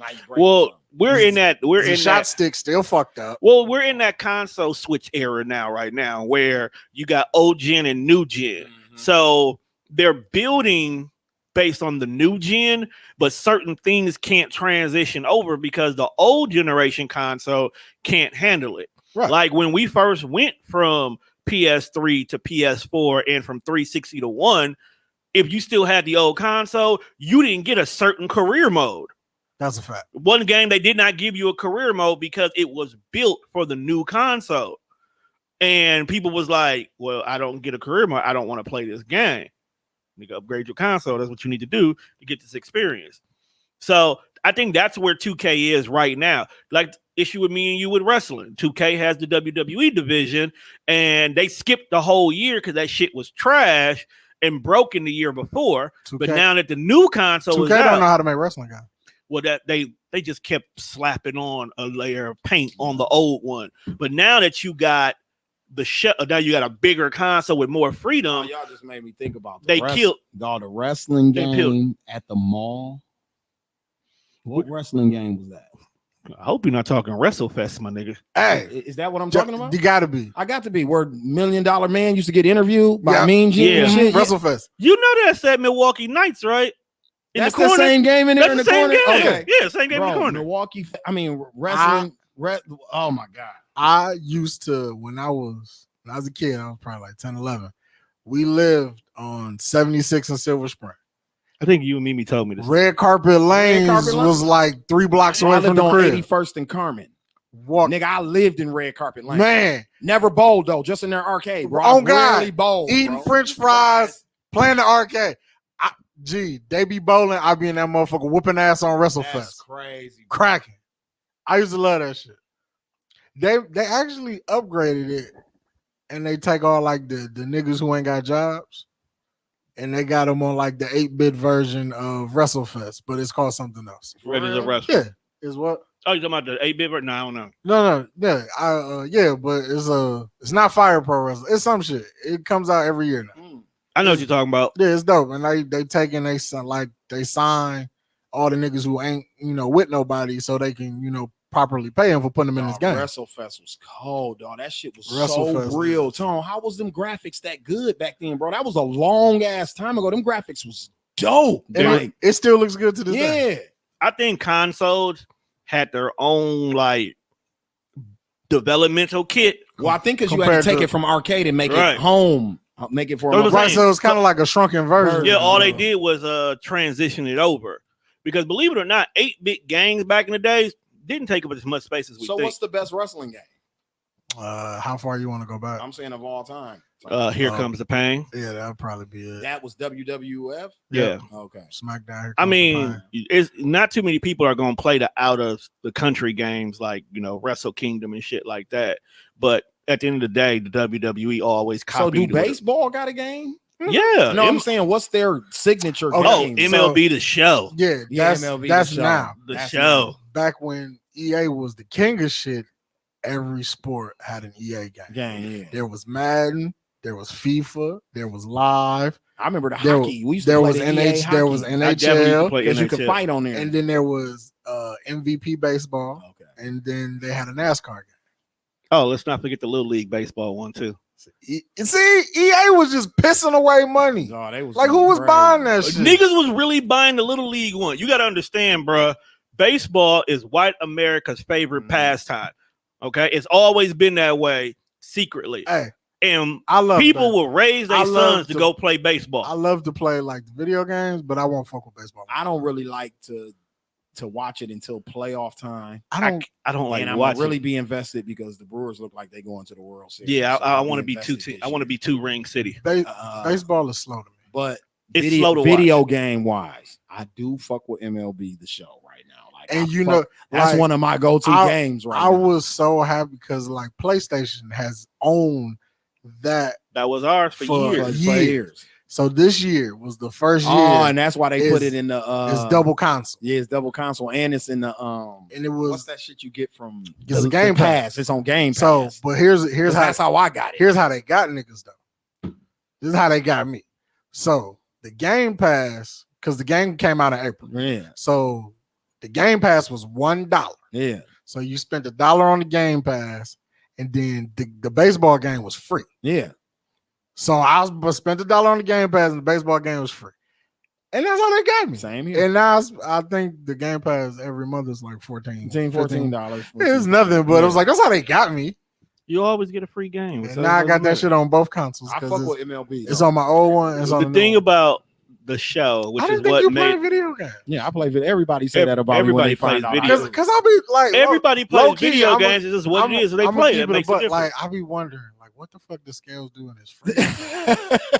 Because it just be like some niggas I understand. Like, I know. That's funny. Even girls I date, like if they come by and they be like, "Oh, you playing a video game? Yes. I didn't even know you be playing video You just look like one of them niggas like, man, too old. This video games. It's a young nigga thing. I'm still a sports guy. I even like first person shooter games from time to I time. was like, sports is what makes most niggas play video games. Yeah. Because I want to be a GM. You see, I just sat here and talked about basketball contracts. I'm glad you brought it up. There were, I can't remember which sport was it that had a GM game. Because all it was like just EA general manager. I think football came really close. No, it was football. It was football. It was called head coach. Coach and your player and import them into Madden. Right. I remember that game, bro. Like they were just, there was a GM. It was called head coach. Head coach. Yeah. Yeah. You just literally that's the whole game. First of all, who the fuck is buying this? But listen to me, I played that, but that's because I'm into that side. Right. Like when I buy 2K, I want to play my league and my GM version. All this was precursor to what. That's why I like the show, because I do my GM version. And I was like, the show was the first game that incorporated that story mode for your career and then the GM mode itself, which is why it's the longest running baseball game on PlayStation. But like, who the fuck sat down in the creative team room and was like, we need this? Let's just make a game specifically for niggas who want to be head coaches when they grow up. Yeah. Somebody probably laughed. Like, how many motherfuckers wanted to be head? If someone says, "Hey, you can go be a football player," ain't nobody be like, "Nah, I just want to be a coach." Yeah, nah. Like, you don't go to school to be a coach. Like, that's why I be telling people, like, you'll be amazed at the rabbit hole. Like, you will drop down on YouTube because, I play TikTok has been getting me. I play 2K. But like sometimes, because like the way my room's set up, I got 2 TVs. Mm-hmm. So I'll take one TV and I'll turn on YouTube and I'll just like, it's this one dude I watch and he just like, he play 2K and he just rebuild like franchise. I know you talking about his hair like mine. That's the black. Yeah, black dude. I watch a white guy. Yeah, I watch a white guy too. Yeah, what's the white guy you watch?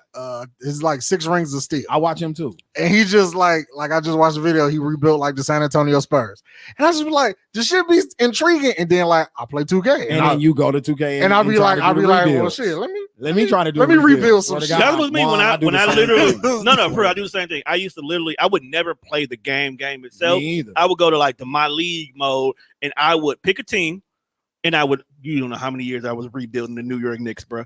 And I would literally work my way to make the Knicks a credible team. I would never play the season. I would simulate the whole season, get back to the end. Okay, we did good here. I need to trade this. God damn it, this motherfucker want too much money. Or this nigga trash. He ain't out to be shit. And then it was to the point like, you know what? I need these 2 players. His contract gonna come up. You know, let me just go in here and change it. He's here with us for another 3 years. See, that's why I like hanging out and talking to people. Because then you find, like, I've noticed, like, there's a lot of shit that people do that we just don't know they do. Podcasting and like sitting here talking to like different people, motherfuckers are just like me. Yeah, no, we are a lot. We're more alike than we are not alike. Right. You know what I'm saying? Most people are. We do all the same like shit. People really be doing some shit. And I'd be like, okay, so it's not just me. I'll be on there too. Like my thing is I don't have a lot of free time. So that's why I don't talk about video games and shit a lot. But when I do get free time, it's either a movie or a video game, or I'm watching some type of pod trying to do something, but that's like work to me. That's work, yeah. Podcast has turned into fun work now. You watch movies? Mm-hmm.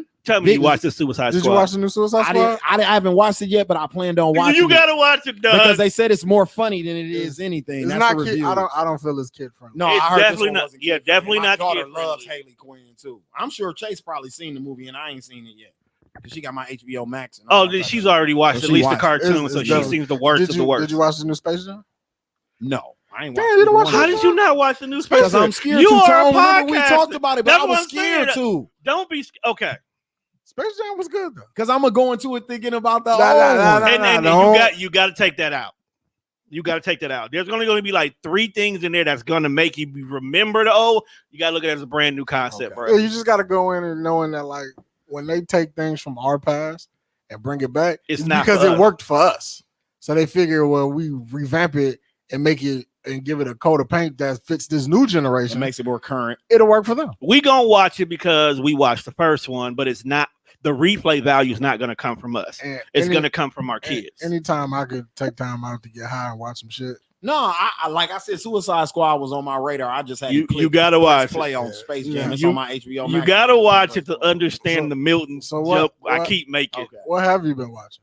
Are you watching any Marvel? Did you watch Black Widow? Yeah, I watched Black Widow. Have you watched the new What If episode yet? No, I haven't. You got to watch it, fam. Okay. So they started with the What If Peggy was the super soldier instead. Yeah, okay.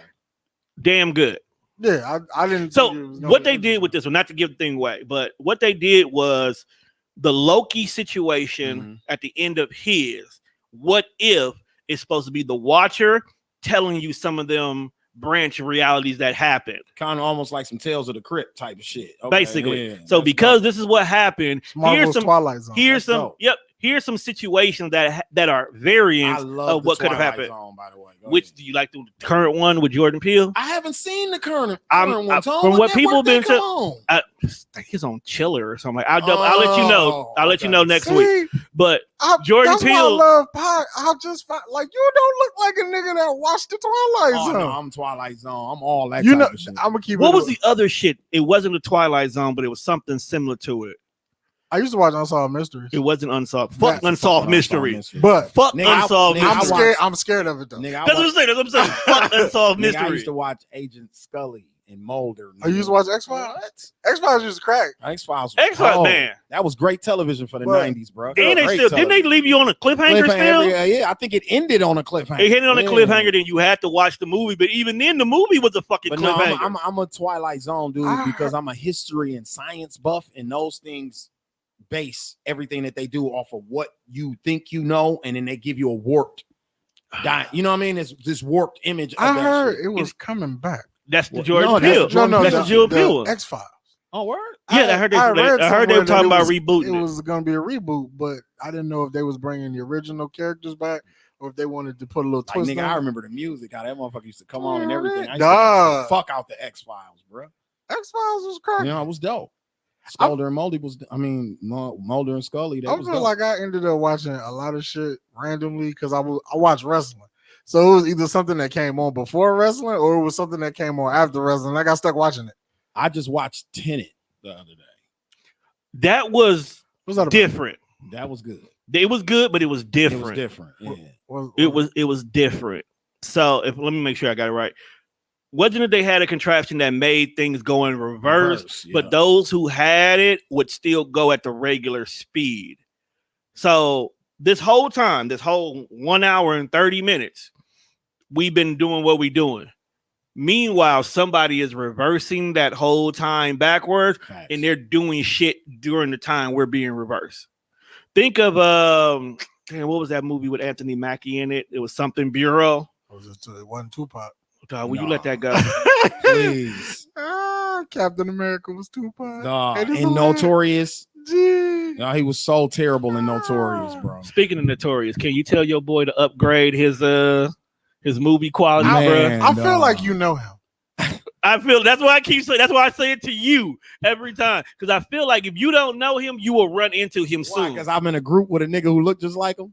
We all in the group. His doppelganger. We know all, Mark Strong. Bergie's his doppelganger. We all say that. And Mark Strong are the same person. I got on that nigga the other day about that. Same person. When he posted that big worm looking ass photo, I'm like, Bergie, you got it rolled. No, the man mama even said they look alike. Bergie was like, bro, I always get on your ass for doing this, but he said, my mom said I look like this nigga the other day. I told you, I said, bro, that's your doppelganger. But it's weird with Jamal. I don't know what he's on. I just think he's comfortable. Do you know him? No, I don't know him. Have you met him? No, I'm going to the movie tomorrow. Right. So they're gonna be buddies tomorrow. They're gonna exchange numbers. He gonna be on the podcast in a couple of weeks. So is this a Milwaukee movie he in? Yeah. What the fuck? But he be in Detroit movies. He just do local B-level, C-level movies. Shit. He do not want to go up. Notorious is the only up movie he's ever done. How much he can't be charging that much? And Gravy used to be a rapper too, a pretty decent rapper. Yeah, that's I think how he got the role. Bro, yeah, he can't be charging that much. He can't be charging that much. Like he probably doing. He probably like get my flight, pay for my room while we there filming, and give me a couple of dollars, bro. His work-life balance just fits it. He doesn't want to be Hollywood. He definitely probably getting because like bro, go to like Amazon Prime and just type his name in, bro. He got 40. That's what made low budget nigga movies is gonna pop up, bro. There's this chick. I started following her on Twitter, became Instagram. It's like LA the Boss or something like that, right? She's in this low budget ass set it off like movie. And this nigga plays the club owner that work at the club that she's stripper. I'm like, dog, you was the last nigga I expected to see in this movie, but why are you here? You need to upgrade your life, bro. Hey, man. We could put him in something Marvel. All I'm saying is he can get on Disney somehow. Look, Tom, it's the age-old theory of everybody's a boss. Who's the worker? Yeah. So if everybody want to be in an A-list movie, who doing these garbage ass B-rolls? Bro, I feel you. It's the fact that we know he got the acting skills to do A-list movies. But does he? Because he's really only been Biggie. He's only been big, and it wasn't hard. He's a rapper from Brooklyn that's fat. And he was dark-skinned. And he was dark-skinned, fat, dark-skinned rapper from Brooklyn that grew up on Biggie's music. That wasn't hard to do. Yeah, he didn't have to do much research. He was pretty much himself. Yeah, pretty fat much. Brooklyn niggas act like Biggie. That's a fact. Scalez, I need you. If there's anybody I request for you to have on your show, get this nigga. Hey, because I'm gonna ask him those questions. Please do it on a Thursday. Yeah, I'm gonna ask him those questions. I ain't got to be on a Thursday. Just do this stuff. I'm gonna ask him because I get off at 6 now. Right, I want to know, like, did he Come sign like a lifetime contract with a like, company or something? this is not a knock on him. I just want to know, like, bro, are you comfortable? Like, maybe he might have been like, my acting skills really ain't that good, so I just keep taking. You know what? Respect. Fine, I respect. I'm cool. I just want to know, like, bro, I'm tired of turning on Amazon Prime and your catalog is about as long as Denzel Washington. Come on, man. And Samuel Jackson, but you in some terrible shit. Like, I want you to elevate my guy. To the loyalty to the game and all them type of like. What the fuck is this? Like, he do urban fiction novel movie adaptations. If he is in Lola, I quit. Would you ever sell out? Of course. What's considered selling out? No, let's change it. Would you buy in? That's a good question. Yeah, I think it's more buying in. Well, somebody got to buy in for you to sell out. People don't understand. What I buy in? Like if somebody wanted to come buy the Slick Talk with Scalez podcast tomorrow, they can buy that motherfucker. But what is that okay? So like, what if they change? If you were to, that's my only gripe. I'm because you're an artist. I'm such a creative. Do you got to talk to the rest of these niggas that work here, or you could just sell it? Or do I? I could just sell it. Yeah, it's like you don't gotta I ain't gotta consult. So you could just wake up and be like, "Damn, you got a whole new boss." Fuck you. You don't. So you can sell it, and all of a sudden, 101 episode, Rory and Maul is now your co-host, exactly. And Cherie and them just Spotify is paying everybody bills and shit. And you go. Are you gonna at least slide them a going away check, a severance package, a severance bag? But my thing is too, that would be the line in the sand with me because I'm such a creative. Like I wouldn't be able to. They're gonna change. They're gonna change it. So that would be my gripe. If you want to buy this, you still got to give me some type of creative control. I also think TikTok hates me. It hates me too. All of a sudden. What happened? So Rudy made this post. I've never went over there, but Rudy said, "Yeah, if you go over there, you can get more." Right. Rudy was like, "Hey man, y'all gotta try this." Yeah, y'all tripping. I don't see none of my brothers on TikTok. He tagged me in the post. I still didn't go over there. I'm like, okay, because I'll be on TikTok, but like I don't do what Rudy does. So I'm like, I'll give it a whirl. I posted a clip. You got I made sure, I'm like, okay. You're not cussing. There was like vulgarity. I was like, we'll find something where I did not use a profanity word. Fact. I was just laughing. So I put the clip up there of when I asked Ashley about the table. Yeah. It was very fucking simple. All I said was, what kind of table this lady got? Everybody has a laugh. That video was up for no more than 5 minutes before I went back, and it had no sound. I was like, oh, TikTok can suck my dick, fam. And that's why I didn't even cuss. I tried to post a clip from the one with Aziz in them. And they was like, this violates rules. I'm like, fam, y'all doing too much now. What rules? I'm taking my talent back to Twitter. Yeah. I can at least say what I want and see some ass shaking right afterwards. Exactly. And now it's like when I refresh my screen. Right. You ain't got to refresh it. It'll be there for you. Bro, I'll be at work. I'm sure I can't be like, hold on, let me gotta cover your phone before you open your Twitter because you don't know what to expect. And there was like, I understand what the creative people be going through. And I get it though, but because it's like, so I can make a video and it just be giving you some information. And you will mute that video. And then like 3 videos later, it's a bitch who ain't got on no clothes, twerking and pouring water on herself. And that was okay. I don't know, bro. They just don't like us. Because if I get blocked, you know something wrong. Right, because you the most wholesome person I know. Because I got a whole brand up to worry about. I got to always make sure that my brand can always be seen when need be. So I got to clean it up. But the Death Fresh show, no, it's just not going to post, bro. Yeah. I let my coworkers listen to our last show. They was dying at my office. I work with a bunch of ignorant people. I don't mean ignorant like they stupid. I mean ignorant like we can be the same people at work and at Lux. Yeah. Okay. So they was just dying. They definitely was dying at you, dog. You know, Because the show started like, how are you gonna tell me that I'm misbehaving?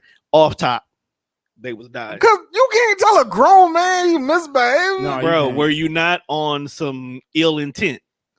Do you not do shit with the intentions of disrespecting something? No.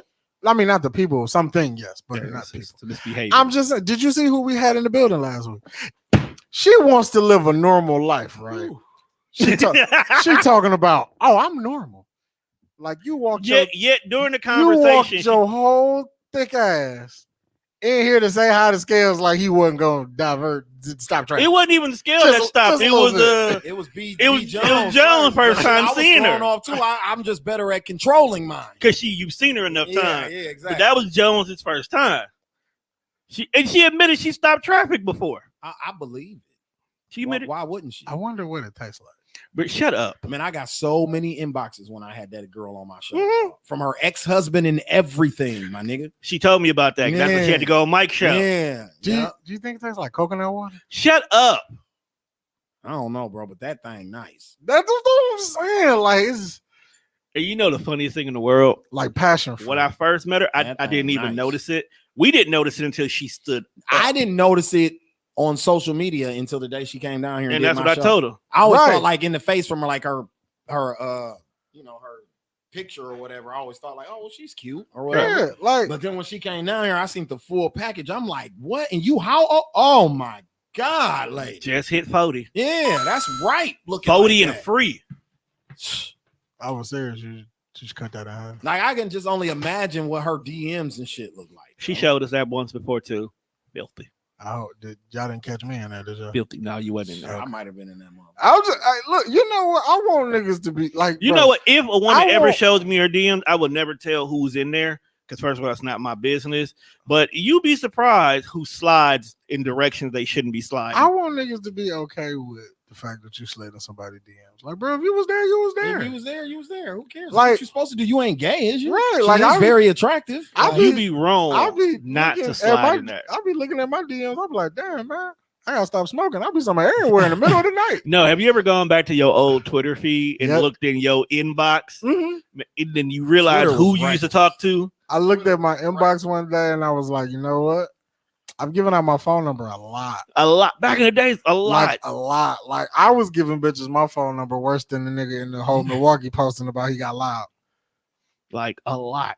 Like just, I was like, fam, why you just like every 3 months? Like, dog, why you keep giving your number out, bro? Like, dog, were you just copy and pasting down the road who was up that night? Man, you're not wrong. They was wild. Twitter After Dark was definitely a whole experience. You gotta have some couth when you slide on Facebook. Them people is on Facebook they want you to be spicy with it. Put some pizzazz. Show like you tried. I posted our picture because after my show I always take a picture with people, and when I posted that picture on IG, I'm talking about niggas was in my inbox going crazy. I can expect that. I can expect that, but that I get that a lot because now that Shannon records with us too, I get that a lot from her too. Like niggas really be asking, like, dog, what's up? None of your goddamn business, dog. Nah, bro, you gotta put niggas on. Huh? You gotta put niggas on. Nah, fam. Some of them. Not saying Shannon or Sarita is anything like that, but sometimes the pretty face ain't got the best mentality to talk to. They definitely don't. So I'm not gonna let my niggas talk to a chick who's cute, but she 1 dumb as fuck, 2 rude as fuck, and 3 thirsty when it comes to pockets. What's the name of her pod? Maybe it's me. Maybe it's me. Yep. I don't think I've seen it. She just started. She does everything on her own. She just records here. So her drops and everything are done by her. I like a young dummy. Not really, bro. I don't want to date you. I just want to fuck you. But I like a young dummy. Yeah, you just want to have sex with a young dummy. You ain't trying to build nothing. Right, but the young dummies don't go away. Yeah, they're like stray cats. Like they don't go away. Once you feed them, they come back. And you got to feed them to fuck them these days. Even if they chicken wings. And food be so... First, young ladies, if you're listening, I need y'all to take like the kind of vagina y'all got, and then y'all need to pick like a better pay scale because y'all be wanting expensive ass meals for like this mediocre ass vagina that they are here giving out. I don't appreciate it. Like, don't ask me for fucking Ruth Chris and you giving out McDonald's pussy. Somebody said, I think I seen on Twitter where they was like, a bitch was like, yeah, I need lobster and steak or something if you want this ass or something, or you take me on a date. And the one dude wrote her back like, they don't sell that shit on McDonald's menus. Right, like Man, they ain't got no lobster and steak. These hoes got frozen custard, Mac crab, and they be like y'all got fucking Zanas type vagina. Zanas, bro. Yeah, Zanas is kind of high end. Right, I'm like, go JJ's. Damn. Sharks. Oh, ooh, I was thinking Chicago subs. I roll them too. Right, like y'all be wanting all this. Like I'm not spending Buffalo Boss on y'all. Texas Day Brazil and shit.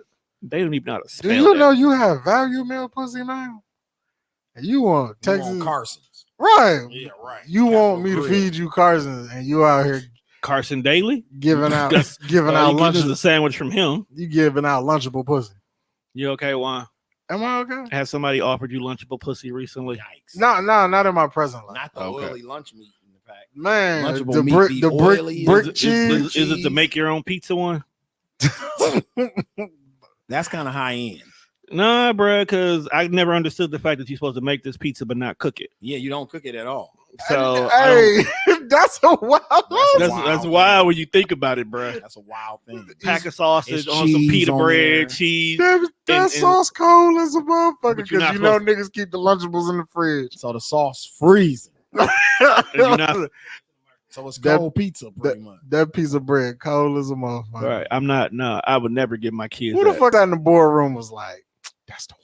They looked at the lunch menu. Like, what does kids come to eat at school? Ooh, pizza. Let's make one. How are we gonna do that, boss? Just give them the things. Let them make it. You know, kids like to make shit.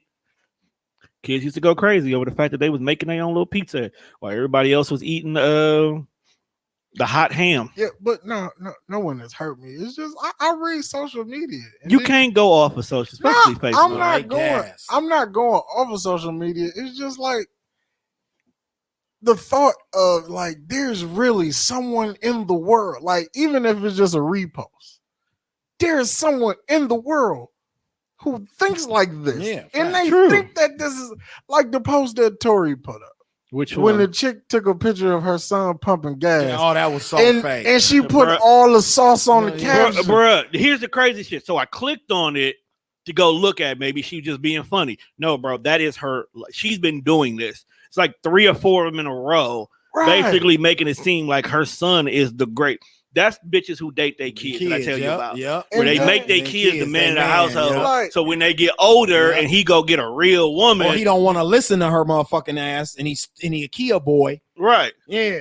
Then you Then don't he the know. man of the house and shit. I was just looking at But that then she gonna post. blame his daddy for not being there. And I'm like, it's 14,000 of you jackasses that like this. And it was 800 of you idiots that gave it a fucking heart. The nigga looked like he didn't even know what he was doing. The little nigga Right, looked like he you Like not she even- looked like she made him put his Yeah, he hand looked on like it. he didn't have a clue what he was out there. Right, like He did just- this go here? I guess He just wanted fruit snacks out the gas station. Bro, I just the shit like that. I be like, see, don't do that. You're not supposed to do that. Right, like it's cool to flex for the gram, but goddamn, that was a little much, wasn't it? Well, I mean, I did that one time when Lily was outside. I was shoveling snow, and Lily came outside the place, and she picked up a shovel. I took a photo. I was like, "Look, I'm teaching her that she don't need you niggas." And I only posted it because that day all these women was online. I need a man, come shovel my. This is what I miss. But Like, that's funny. it was funny because she was out here doing it herself. And You- you know, Lily you- a crybaby. She wouldn't do it on her own now. was She- like, yeah, mama, I'm gonna pay the bills, and I got gas money. I'm gonna take, bitch. No, he didn't say no shit like that. nigga, first of all, The nigga probably asked, "Hey, fam, can you bring me some juice and some Skittles?" no, the funniest comment I And- seen. The funniest comment was somebody said, "You expect this little nigga? You expect the nigga who still think that dogs are police officers and firefighters to pay your bill?" Paw Patrol. That's fucking hilarious. Like crazy. Like, hey, Paw Patrol, cracking. Hey man, I guarantee you, if they was real, we wouldn't have the power wouldn't be off still. They would find a way to get this shit going. This should be done. ASAP. They get that shit done in 30-minute episodes. You know what I have discovered though. Hey, I got a question before we move on. Why ain't there no pit bulls and Rockwilders on Paw Patrol? because those dogs are seen as evil, and we can't have that. Them some hard working niggas though. And you know what? I watched this dude on TikTok, and he be giving like these That's random ass animal facts. Dog, I be watching, dude. He broke it down. He was like, "You want to know the real problem with pit bulls?" He's like, "Niggas, you niggas are the problem. Yeah, like pit bulls are trained to be comfort animals and very nice and peaceful. We turn them mean and fight them. You niggas need help. Why would you take a peaceful dog and just like punch him in the head?" It was feed him gunpowder. This is one person on That's TikTok why I niggas watched. don't need animals, dog. Yeah, who does that? Feed them gunpowder. Like, are you feeding your kids gunpowder? We're like niggas who just want snakes. I never understood that. I don't like any walking around with it on your neck. And it be mostly women that walk around with no problem. Like, Snake bigger than you, but you comfortable with this thing. you know it want to can hang swallow out you whole. with an animal who you can, to the best of my knowledge, I ain't never seen a white boy train a fucking snake. He gonna do what the fuck you want to do, and you think that it is okay to just rap him twice. We haven't figured out the snake's mind yet. Yeah, you just like rapping him twice. They don't have. They do what the fuck they want. Yeah, like they don't follow Like, no rules. I am a firm believer of anything who does not have arms or legs, and if I haul ass, he can still catch me, or he can still harm me without fucking throwing. I'm not fucking with this. That. No, that's some other shit. You right. No, fuck. Like niggas be want to play with snake. They play with your bitch. Don't fuck. Nah, I'll shoot you in that fucking snake. Like, dog, niggas is off deck. Like, bro, you live in the slums. Look, fam. And you want to go and buy $6,000 iguana. Look, a snake can kill you just because it's scared. No. What is it scared of? Because I'm more scared than he is. Most snakes, when they attack, it's because they're scared. And niggas be going to buy. And then, like, you always hear the story about, like, the snake getting out the cage. Yeah, shit like they that. always do. They just push the roof off the cage and just get the moving around. Like, bro, he ain't got no legs, but he's standing. Fuck you. Or the fact that they like to get next to warm bodies and they may wrap themselves around you. And they don't know they on the street. They got retard strength. Yeah, they got retard strength. So they could just kill you and there's nothing you can do. Like, literally, people have to kill the snake to make the snake let go in some cases. Like, so you at home by yourself, just chilling, and your snake then crawled up and wrapped you up, and now you suffocating, and you can't scream for nobody because first of all, you too good for a man, so you live alone now. Here you are dead. I don't know too many women who want a pet snake. Most women that I've seen, they hold snakes with no problem. Because they fucking retarded. Well, it's a woman. Most women are retarded any fucking way. I'm not gonna argue with that. I just like I saw a clip, or one of the clips was like a little caption on Facebook, and it was a lady. Like, I don't know if it was real, if it was fake, but it seemed real to me. She was like, something's wrong with my snake. It won't eat. So she took the snake to the vet. And the doctor was like, so like your snake won't eat? She was like, no. She was like, does you find your snake just sometimes stretching out? And he was making himself big enough to eat her. And that's exactly what the doctor said. Doctor said every night he was laying next to her measuring himself. Right. He is planning to eat your goofy ass. Facts. And you just think this is okay. Snuggle bunny. You're a stupid motherfucker, you. Tone, you want to get a snake? Fuck you. Yeah. I don't even like dogs. I don't fuck with animals. The most I ever have is a fish. Yeah, I'm not one of them people either. I'm with you on that, bro. Yeah, like, you know the type of niggas I hate when you like, hey man, could you ask them politely, like, hey bro, you put your dog away. Oh, he ain't gonna do shit, man. Don't worry about it. He ain't gonna bite. Fuck you. I don't want his hair, breath, spit, nothing on me. Every put time, his ass away. Every time a nigga say my dog don't bite, I'm like, you're a lying motherfucker. Yeah, he don't bite you. He don't bite you. Right, like you feed that motherfucker. He don't bite you because he need a place to live. My job has a random little dog that just walks around. He don't know me. I walk in or he catch me in the hallway on the way to the bathroom. I'm an intruder because he don't see me on a fucking everyday basis. Facts. And if he's doing his job, he should be biting you. See, like I hate niggas like that. And dogs know when you on bullshit. So you go over by a girl house because you know you just there to smash. They gonna hang around. Mm-hmm. Like, who are you, nigga? Why you here? I smell your pheromones, nigga. Yep. What you playing? As an adult, it's a lot of shit that I realized I hated as a child. Like when niggas be on the block playing cans, and then you get the goofy niggas that's walking through the block and he ain't got a leash on his fucking dog, so everybody run on the porch. He like, why y'all running, man? What y'all scared of? Ain't no fucking leash. You goddamn idiot. Oh, he ain't gonna bite. No, again, he don't bite you. Niggas swear they the dog whisperer. Right, like now what happens if this motherfucker get a hold of somebody out here? We don't know you. Where the fuck we gonna have to kill your dog? Then you gonna be upset. Cause we don't know you. Then I don't know. Niggas are goofy. How long we been here, Tom? It's time to go home. Time to go. Damn, we ain't talk about no music. That's on you. But you know, like Scalez will be back, bro. Like it's not like you can't say, "Hey, bro, stick around a little bit longer." Scalez is a party promoter and a part-time whore. I don't know what he does on Thursday night. I thought he was a full-time, part-time party promoter. Oh, so you thought he was a full-time whore? Yeah, that part. Oh. That way. You still a thought? Nah. You chilling?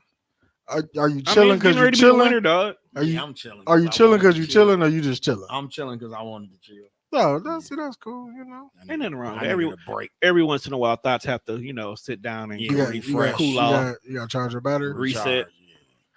How was the summer for you? It was all right. I went out of town a couple of times. It was cool. Cool. It was cool. How was your summer, Tom? Active. That's the only answer I'm gonna give you.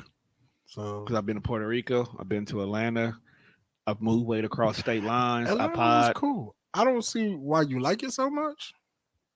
He actually went out and did shit, nigga. Yeah, I lived there for years. But no. Even when he was there, he went and did shit. But I lived there. It ain't about doing too. shit. It's just like you didn't like that. You don't drive, so that was definitely an issue for you. You don't drive, you ain't gonna like Atlanta. Right? You gotta drive to do shit in Atlanta.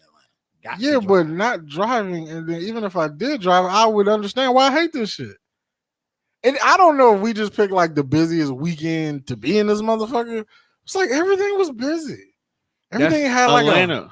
That's Atlanta. Atlanta's just busy. Period. It's a fast-paced city. I appreciate everything that goes on down there. It's nice to visit. I would never live there. Like it's real pretty. Yeah, because if you live there, you can't really live in Atlanta.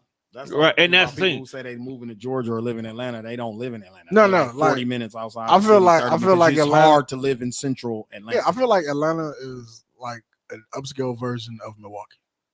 Like how there's like Milwaukee, but then there's places that surround Milwaukee. So the difference with Atlanta is that you're correct. Their suburbs are black.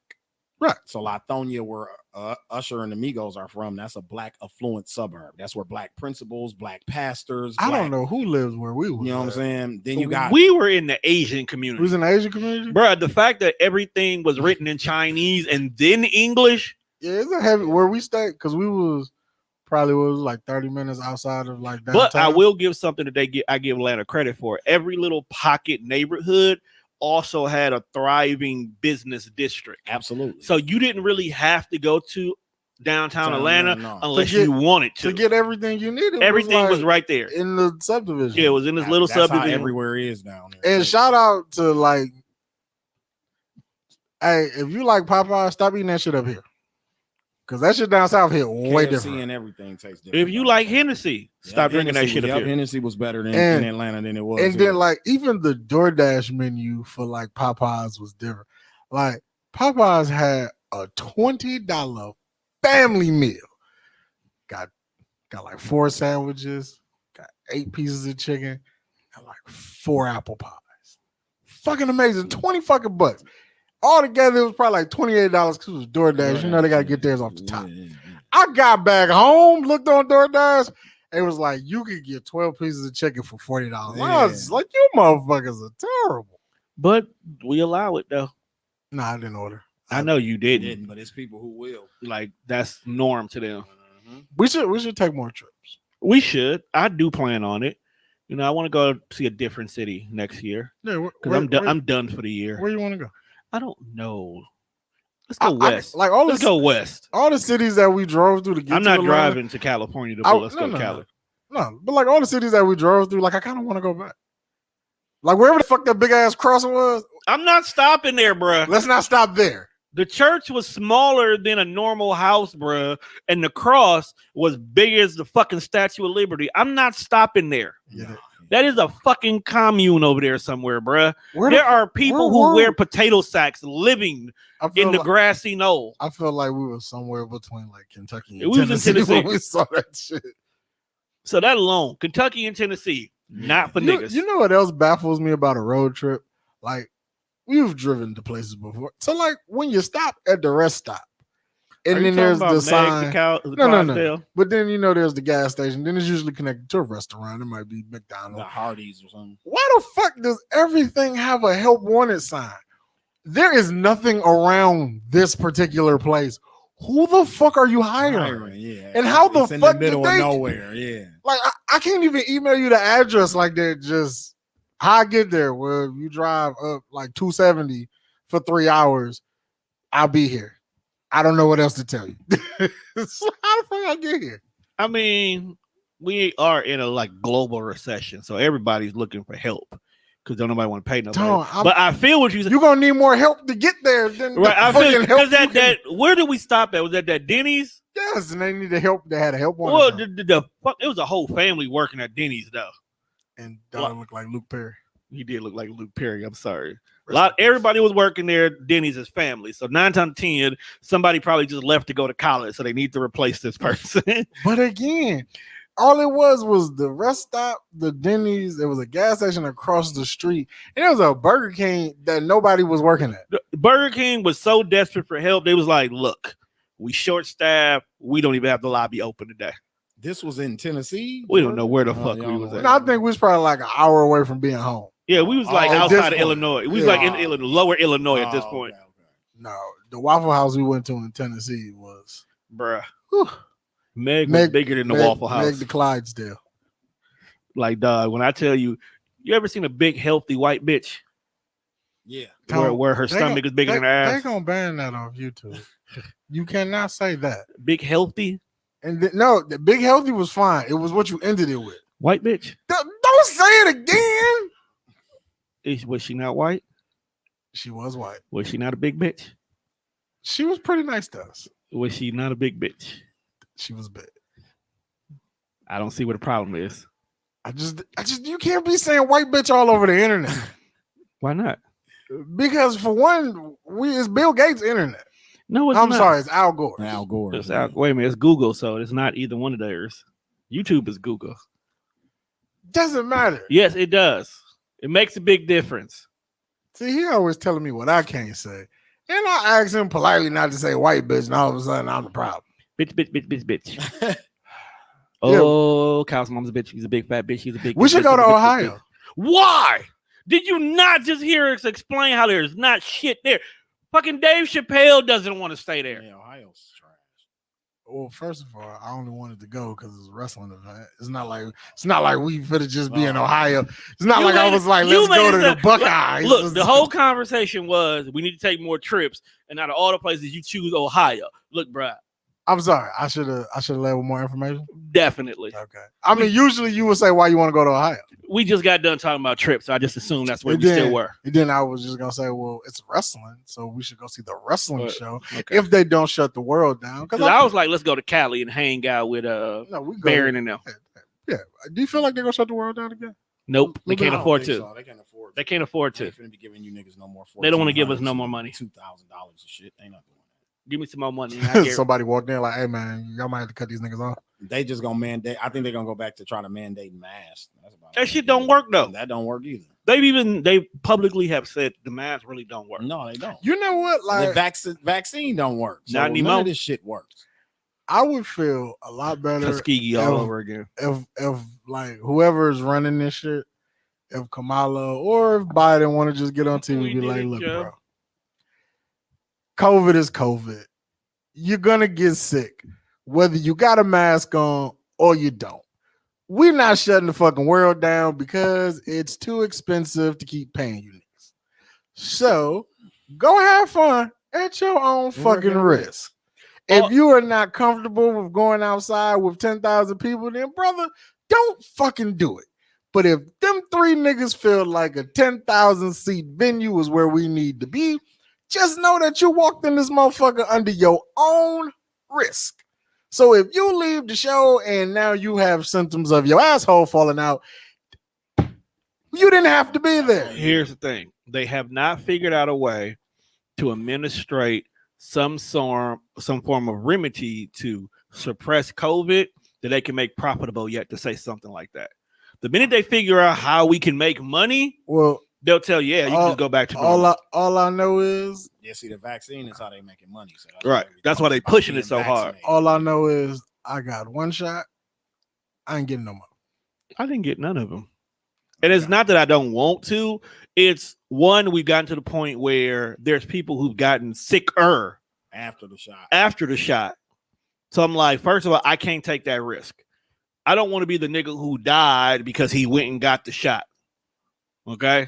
2, you can still get COVID after the shot. So it's not your typical, we gave you COVID to help your system learn it so you can fight it, like chicken pox.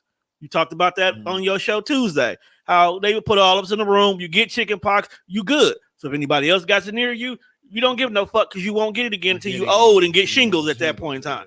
You know, that's not what this is. They ain't told us, is it airborne? It's airborne. Is it not airborne? If I lock myself in the crib, can my kids get it?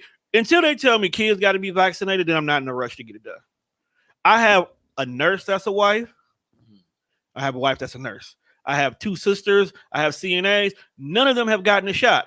If the medical personnel in my family ain't got it, I am not going to jump out the window to get it. I didn't want that shit either. I'm just saying. I'm literally. I'll be waiting on Teresa. Teresa just need to tell me, hey, I'm going to get the shot. I understand like why I had to go get it. Yeah, I mean, understand, but until I get a job where I have to go get it, I still might even quit. Where I'm like, look, you motherfuckers in here to people that get sick. My immune system is pretty solid. You talking to a nigga that is 0 below outside. Juan, you get a jacket? No, pass me my hoodie, and then we're going outside. I don't get sick like that. If I get sick, it's because the baby is sick, and she only got sick because she went to fucking school. And kids are fucking filthy people. Kids are germs, and you should know. You're a teacher. Yeah, kids. Do you like? How do you as a teacher? How that work? I just don't really say much. I'm tall. I'm a black man. Kids are intimidated by me. How many rap battles have you started at school? No, they don't even know I rap or do no shit like that. You just come in. You just a fly nigga. Come in with the drip. Yeah. That's what they always. They be like, "Ooh, my hair and my shoes and shit." That's what they. You teach black kids or white kids? That's Spanish kids. That's the way it was with Ladrea for a while. They didn't even know she was dropping music at the time. Just going to class, Miss Man. I think I'd be a cold ass teacher. Would you? Yeah. What subject? I'm not gonna say you probably wouldn't. I just want to know what subject would you teach? That was a good. Okay, maybe I can't be a teacher. I just want to be the nigga that go in and tell kids about like real life. So the drug dealer who just got out of jail? Yeah, but I ain't never been to jail, nor am I a drug dealer. So you wouldn't be good at that job then. Then you got to be recovering. You got to be recovering from something like a mentor. Yeah, just go be the assistant coach. Like, I just of some team. After watching how Killer Mike interacted with kids on his little show, I feel like we need more people like that. But Killer Mike is a special breed. Yeah. Like, he didn't tell kids like they wasn't gonna be shit. He just didn't lie to them little motherfuckers. He's a Umar Johnson who actually tells people the truth. Like, because he went out and tried it to find out. Like, just think about it. From experience. Right. When like the locks, he living off experience. Right. Like when he went out and tried to literally live black. Like he only wanted, and he found out you really can't do that. Can't do it. But he tried. So he's not going to tell you don't go be entrepreneur. He might be like, look, I went to go live black. We had no black folks here, and here. So these are some good careers to try to go for.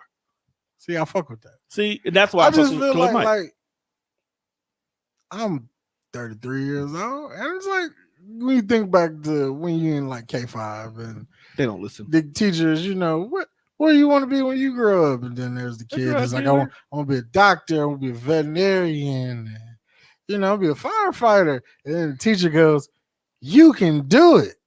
And then boom, that's it.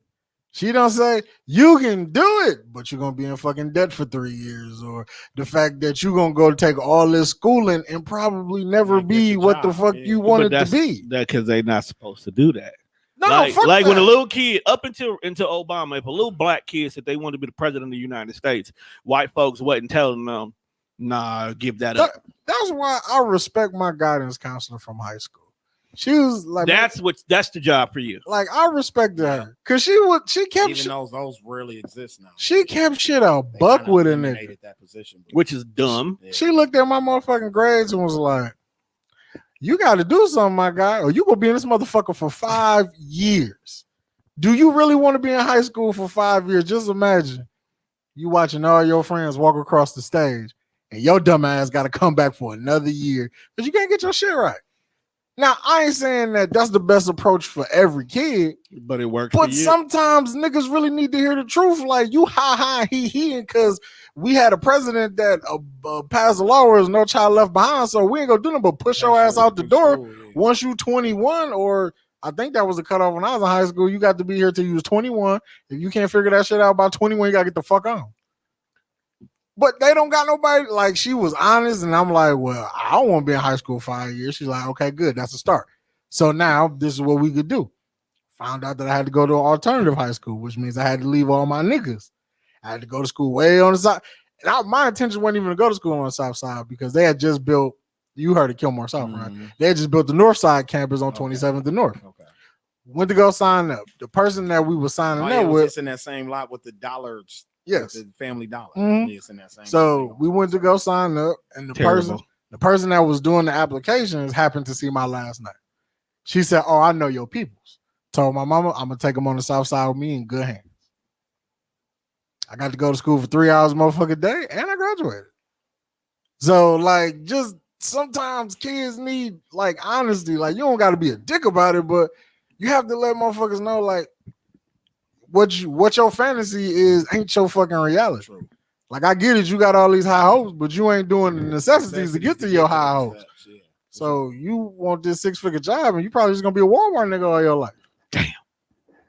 But that's because you're not taking the steps to get to a 6-figure job. I'm just saying you are taking the steps to be a Walmart nigga. Facts. And I mean, if that's your role, it's not a bad role. But once you get that role, you got to take the steps to move up. I mean, work is work. You can't be 40 and still the nigga outside pushing carts. But that goes back to what Scalez was saying. Like, guidance counselors are actually important, and they're phasing them out. Because if nobody tells them the reality, the Walmart job might be a fucking achievement to her household. If we just pushing you through school because of the No Child Left Behind Act, then what do we need guidance counselors and social workers for? Right. That's what those people work. That's a fact. At work for. Social worker would find out, like, okay, his parents are going through a divorce. That's why he been acting out. Right. It made sense. That's completely removed, bro. I get a classroom with a list of 30 kids on it. Fam got ADHD. Fam got Tourette's. Fam got this. They still in my classroom. Want to know why? Ain't no more special ed classes either. Damn, they got rid of that? Bro, all that shit is cut back, my nigga. So that you'll end up with those kids in your room. So I got to teach a regular kid like you and these 8 kids with disabilities. So in 45 minutes, I got to teach this lesson and get it done. That's impossible. Especially if they are. Because you're going to go through it. Autistic, any of that shit. Tourette's, ADHD, all of that. Kids can't function like that. And then you got to think about the other kids in the class who don't understand his behavior. So they're making fun of him. You're dealing with all kind of social shit, bro. It's crazy. But that's because they broke down the structure in the schools. You used to have social workers, because my mom was a social worker. You used to have social workers and guidance counselors to deal with that type of shit. They'll come get Timmy out of class. Right. You see what I'm saying? For a couple of hours. That shit don't go on no more. You got Timmy all day. We had, like, the kids who, like, ever since they closed Pleasant View, and broke it up that they had to be sprinkled into the school system is when shit went downhill. Yeah. Because as much as people were like, they're being separated from the rest, it was better for them. Socially. Yeah, because when Mikey was at that school, Mikey was at his best, bruh. Because everybody looked and behaved like him. He didn't feel like he was different. Then when they broke that shit down and put them niggas in one room and the low, and now they just get moved through the hallway like they need Jesus to guide them to the fucking water. He didn't like that shit. He was ready to get out of school. I wanted to be in one of them classes. That's because you felt like you could skip and do nothing. No, that's not why. I like the small class size.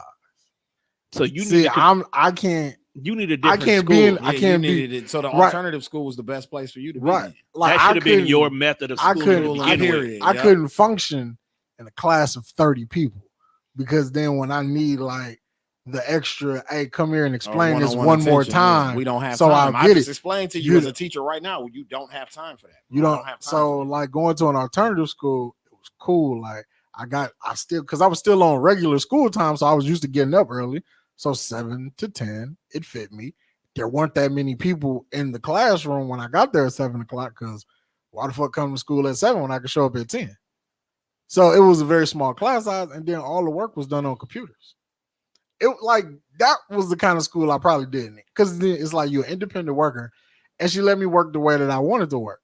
So like I could sit here with the computer, and then I could have my headphones on.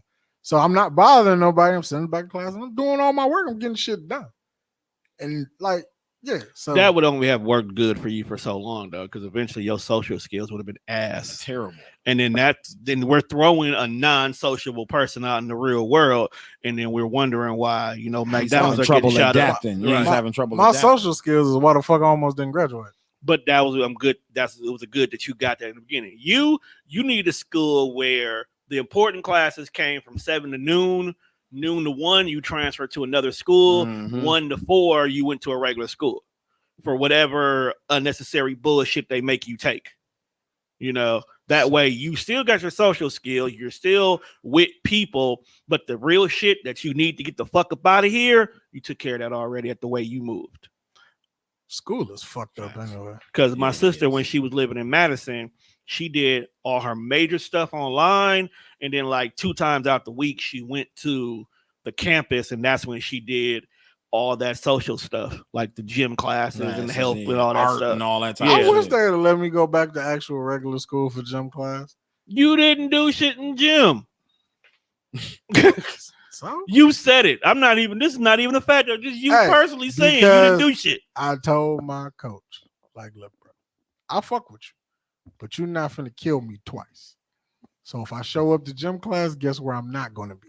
Football practice. Yeah. So if I don't show up to your gym class, guess where I'll be? Football practice. Because you're not finna kill me twice. First of all, you shouldn't have been able to negotiate that if he was a real teacher. It wasn't no negotiation. He just would have maybe not make you do warm-ups as long as everybody else. He thought I was bullshitting until I really did it. Like I came to gym class one day, then I guess everybody was looking for me at practice. I didn't go to practice. I didn't even, what kind of thing, but I really didn't want to play football. You probably only played it because they told you was a big nigga. Yes. They was like, you a big nigga, bro. You should go out here for football. It's like, all right, whatever.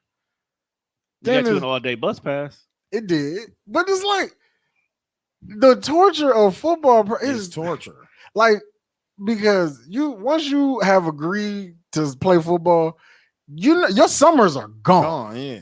Like, you gonna get like, you probably get the rest of June because that's when you get out of school. So you get out on the 6th. You probably get the rest of June to be by yourself. Half of July, you're only going to get half because we got to start practice by the end of July all through August to be ready for the first game. When we get back to school in fucking September.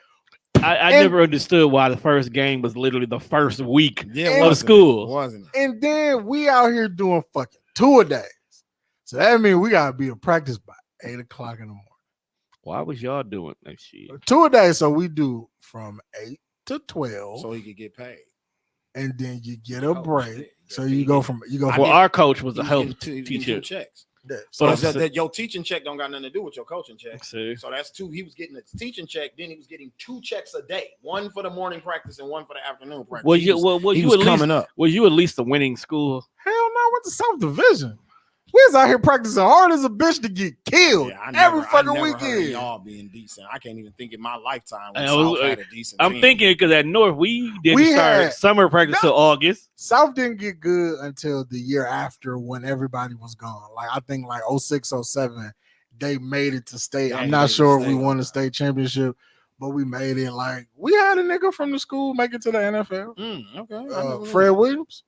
Oh, for real? Yeah, we was calling. Most people call him Bon Bon. Bon Bon, yeah, he played for the Chiefs for a little while. Oh, I didn't know I didn't even know he went to South, bro. Yep. I just knew he was from the town. I never knew what high school he went to South. Yeah. That's how, like, how you see shit on TV, but you like, man, this shit ain't real life. Like nobody does this in real life. That's how I knew like he was destined to play football.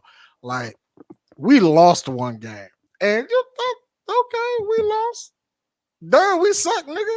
He took it personal. He took that. Like when I say folks was crying, I was like, oh, this is real to you. Yeah. So even that we gotta play hard for you, cause you the homie. Like fuck these coaches. You my nigga. We'll give effort for you. You cried after this loss. This is real to you.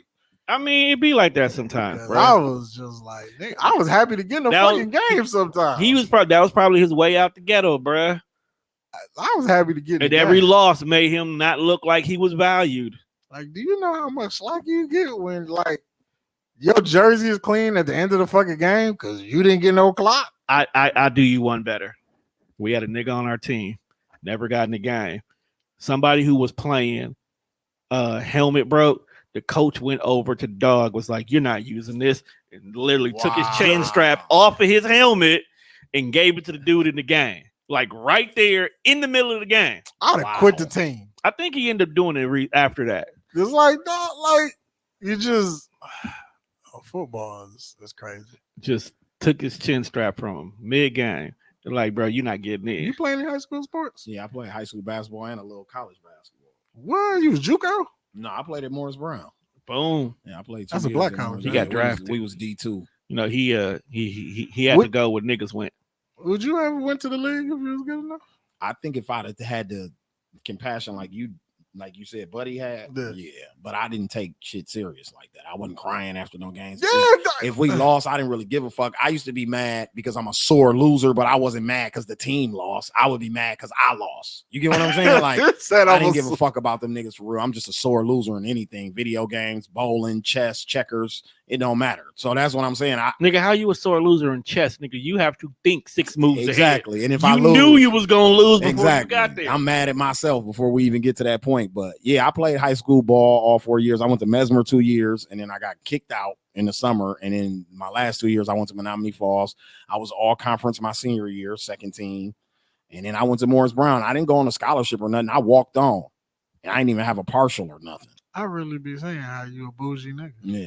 You just look like a nigga who went to Vincent. You're like, when you go to high school, oh man, you know, Waukesha East, man. You know, I wouldn't even know that. No, I don't even know how I became a hood nigga. Like I went to somewhere where my mama had to pay tuition, and then I was in Menominee Falls with a bunch of white people. So basically, 1,400 students, and 33 of them was black. Scalez was planning on getting out the hood one way or another, whether rapping or balling. Balling, yeah. Scalez, because his daddy wasn't gonna let him sell drugs. Facts. I couldn't. Scalez that's the story of my life, right there. Scalez is the real Nuno from ATL. Damn near. I don't think he letting chicks snatch his chain though. No, I ain't doing that. I don't think he gonna let chicks. I'm damn near what her story was. Yeah, that's damn near me. That nigga said, "I don't live here, but I'll come down here and kick it with you." Yeah, exactly. Y'all my niggas for real though. Dog. So Scalez really got all this money, but he hanging out at Lux with the common. That's folk. a fucking death trap, bro. Hey man, Jesus hung out with the common people.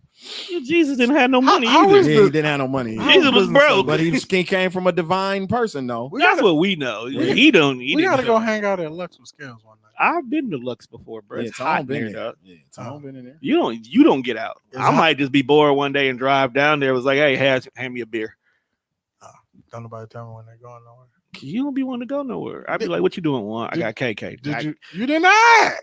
What else am I supposed? You got KK. What else is there left to say? Yeah, there's nothing. Well, I mean, it depends on when you going and what time. And like, how many times is like, Tom, what you doing, man? I got daddy daughter day, and then I don't hear from y'all for the rest of the night. That's because you be exactly. So when you like, I got KK, I'm not going to talk to you. I don't need to. You're done. That's true. You're useless to me. Let me go find Old Bay. But it is 11 o'clock. That's your fault. We have come to the end of the show. I ain't got to be at work till noon. I don't got to be at work till 10. I'm good. Okay, cool. So we appreciate Big Homie Scalez for coming through, chopping it up with us. Talking this basketball shit. Yes, sir. I'm going to go home and play some video game. You know, I'm going to dig out my PlayStation 2 and find NBA Baller. Please don't. Or Showtime. Please don't. Please don't. Just going to play Showtime. Please don't. I can't play Showtime? None of that. None of that shit. What about NCAA football? Can I play that? Yes. Okay. That's coming back. I know. I can't wait. I think that's. I don't think it's going to be good. Only if they don't fuck it up like how they've been fucking up Madden. I'm going to go back and play the Mike Vick version. Of Madden? No, of NCAA. Yeah, V-Tech years. What is that? That is 2002-ish? Two. It was 2. Yes. Oh, snap. You play 2. If you get 7, you get to play with Marcus Vick. Oh, Mr. I was in the car with the white girl and the pistol. Yeah. What's wrong with niggas, dog? Like, just ruined it. He did everything to get in trouble. Like, you got a gun and a white girl. You know what? I honestly, all bullshit aside, I feel like Mike could have blamed Marcus for the dogs, and they would have believed it. Yeah, his brother was definitely a Like they fuck up. would have believed it. I think, but you know, Mike is a cool dude. I watched his 30 for 30. They absolutely would have believed it, bro. They would have believed it was And Marcus. he was just like, "Hey, yo, this is Marcus shit." Yeah, it was like, I was at work. and if it wasn't for jail time, I probably feel like they would have put it on Marcus. Facts. But since jail time was involved, and Vic is not going to just let his brother go to jail. Why not? Didn't he end up going to jail for the gun and the white girl? I think he did. That's why he ain't in the league and shit. I'm He like, had a shot. They gave him a couple of chances. Yeah, yeah, like because he, Mike put his name on the line. Yeah, he blew he it was every on time. like last time I heard he was on the Dolphins practice squad, and then boom, busted. Drugs, white girl, and a gun. Blew it. Damn, so he had 2 white bitches on him. Literally. I don't know what kind of drugs. He in Miami. You know what kind of Oh drugs. yeah, cocaine. It definitely It's wasn't Miami, weed. bruh. It definitely wasn't weed. Right. And if it was weed, it was cocaine on it. He was smoking bump. Right? Oh, you was out there kicking it with Trick Daddy? Miami, Miami, bro, 504. Ain't no telling. It snows all the time. It's the 305 though. I don't Like, care. Packs of cocaine 504 just is wipe more up or on the less. side of the. They move the drugs from one place to another. You be at the beach with KK and a pack of cocaine just wipe up on the beach. He come running up to you. Look what I got, Juan. Yeah, Now that's you what got- happens in Miami. Right. Rick Ross said they was in his friend's backyard that had a water behind it, and they found keys of cocaine just washed up in their backyard. Yeah. Because you know they gotta dump it when they get sweated by the Coast Guard. So sometimes it just floats. You want to take a trip to Miami? No. Why not? Because we are now dealing with a whole new level of niggas who don't give a fuck. Facts. Okay. No, I don't want to sell This drugs. era- You don't have to sell This drugs, era bro. we talking about this was back in the day, bro. I just want to go and visit. I don't even want to do what the locals do. I'm trying to be so far away from the Before locals. surveillance and all that. Trying to be type on of shit. South Beach with the white women. And white women will just float up on the beach. Hopefully You're not still- understanding. So that's a dead body. It may be a dead body. It may be a key. It may be just a white naked bitch on the beach, bro. I'm not going anywhere where white women Prosper. are having fun. You don't want to blame another? No, I do not want to be the nigga who was there. You won't end it till me. Facts. Because one, I'm gonna be you the nigga who sold it. You the nigga who caused this. You the nigga she here with. Yep. You just the nigga. No, Yeah, I'm gonna go where there's an abundance of black people, because when something goes wrong, all of us collectively have came together of what our unanimous story is, so none of us go down for this dead body that's outside. Did you see it? I didn't see I shit. feel like as a nigga, that's very instinctive.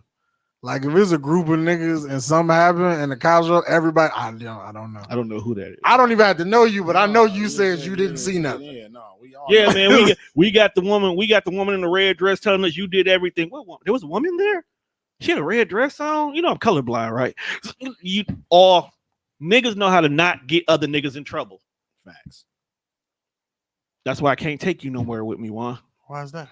Because you get high and say shit unintentionally, That's a fact. and that'll be the one thing. Well, Juan said you guys went over by old girl. Who, what? What girl? The girl over there. She said, "Here's her address and everything. Your GPS matches with that." Your All phone because pinged off a tower over there by her over by the crib. area. So ping. Oh my God. You know, I got T-Mobile and they signal has been Yeah, real. don't ask iffy. Juan no Man, questions. it's terrible. That's why I can't take you with me to certain places, bro. Please don't. Because when shit goes bad, not only do I have to get you out the situation, because as much as you love the drug dealer life, you don't know it. You don't know the signs. I don't want to know it. Like, You don't know the signs. Juan, how many times have we gone places? I was like, all right, bro, I'm ready to go. Like, man, it's only 10:30. All right, bro, I'm ready to go. Hey, It's because I see the signs that shit is about to go that's crazy. why I like hanging out with Tone. Because Tone is a nigga who be like, all right, bro, we've been here too long. Okay, are you ready to go? Fine with me. But we didn't want to show up to this motherfucker Anyway, first yeah, place. right? I peep every, when my arm goes up, when I'm supposedly I'm not drunk enough that I don't know what the fuck is going on. I I just don't want no more liquor. Get the fuck out of here. It's time to go. Just like the end of this show, we'd like to thank Scalez for coming through. Scalez, Yes, tell everybody where they can find that awesome show of yours. You know what the fuck going on, man. It's Scalez, man. On IG, I am JR Scalez HBK. That's on Instagram. If you're trying to find the Slick Talk with Scalez podcast, it's on the Slick Talk Scalez Facebook page, even though it's blocked right now.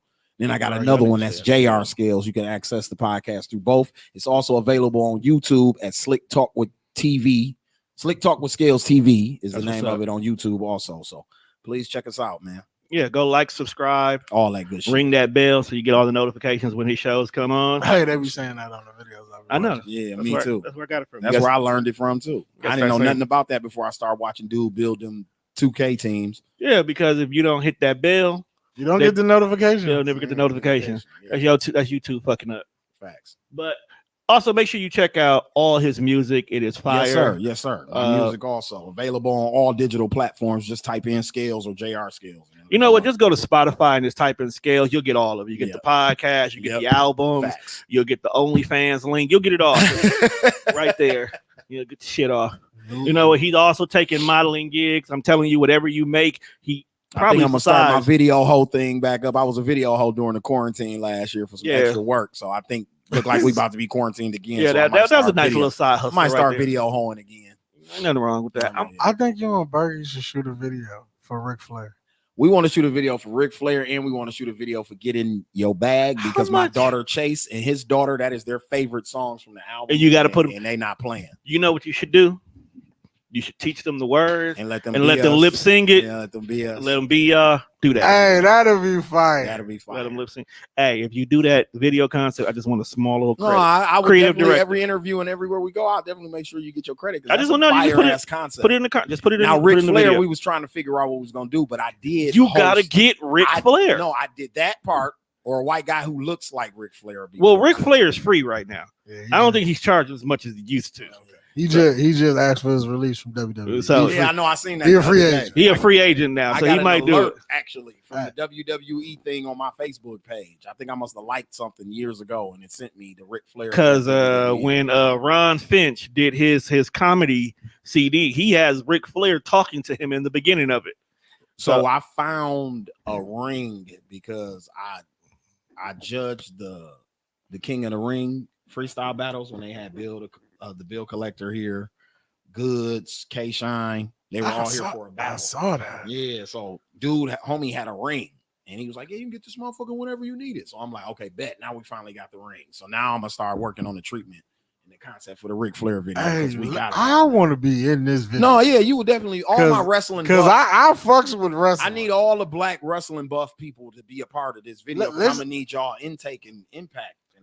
Let me know. Doug Walker, it's a couple of cats on my timeline. You got to get. I need to get a belt. So you got to let me know. Yeah, for sure. Because I definitely dropped 300 for the world heavyweight title and show up at the video shoot with scrap. Hey, NWO, I need to borrow my belt back. I definitely just need to borrow my IC belt back real quick. I spent 300 on sneakers. Why not buy me a championship? I'm surprised you haven't bought one by now. That's how much the WWE belt is. If you get and it just says world champion on there. If you get the one like the ones that they actually come to the ring with, it's a replica, and it's about 300. Oh, okay. Yeah. That ain't bad. I mean, the real one. If you're a fan, shit for throwback jerseys, we pay $250. Right, that's all. That's really all it is. Jersey. So there's literally cats out there who are belt collectors, and they will go to wrestling events carrying all of the belts they own. I follow a page. No, I don't follow a page. I'm in a group on Facebook, and like they collect, they swap, they'll trade, they even sell some of their belts. So yeah, this is a dope group, and there'll be a lot of shit that be in there that like I ain't never seen. Like you remember the big gold belt Ric Flair used to have? There's a version of that belt, but the strap on it is white. And I'm like, that's cool. Like I've never seen like nobody ever used that. So like that's tight. That'd be dope. I'm surprised you actually haven't gotten one custom made for you. I don't have that kind of money. You know they are actually cheaper than. Let me find out I can put a wrestling belt on Klarma after pay. You might can. You probably can this day and age, bruh. The world champion of fucking these bitches. If you want to put that on your belt, that's fine. Think about it, Juan. The world belt is a fucking custom belt at the end of the day. That's very true. See? But with that being said, people, Make sure you check us out every Thursday. We go live right here from Sherman, Phoenix, unless me and Juan decides to find a couch and we just do it somewhere randomly. One of these days, though, I'm just going to put a couch on the side of the road and record from there. I don't think that's safe. We're only there for a couple of hours. We put the couch back on the truck and we roll out. We need a whole film crew. No, we don't. I got everything. Who's going to film us? I got everything to make it Where possible. we going to plug this stuff up at? That's what laptops and batteries are for, my guy. I got this. I'm telling you. Roll with my vision. If- You've been here for 10 years, my nigga. They can't go nowhere now. Yeah, well, I'm at the finish line. coming soon, we're going to do the Death Fresh show. Conversations from a random couch. No, that couch better be bought and paid for. Of course. With a receipt. Of course. I'm just calling it random because because we're in a random location. okay, because I can't get sitting on the You was random in? couch. That's how you get SARS and foot. That's still out there? I don't know. Niggas still get that? You probably bring polio back by sitting on the random couch. Definitely. All right, I'm done now. With that being said, stay safe, mask up, and masturbate yeah. all the time. No, don't put your eyes out. Peace.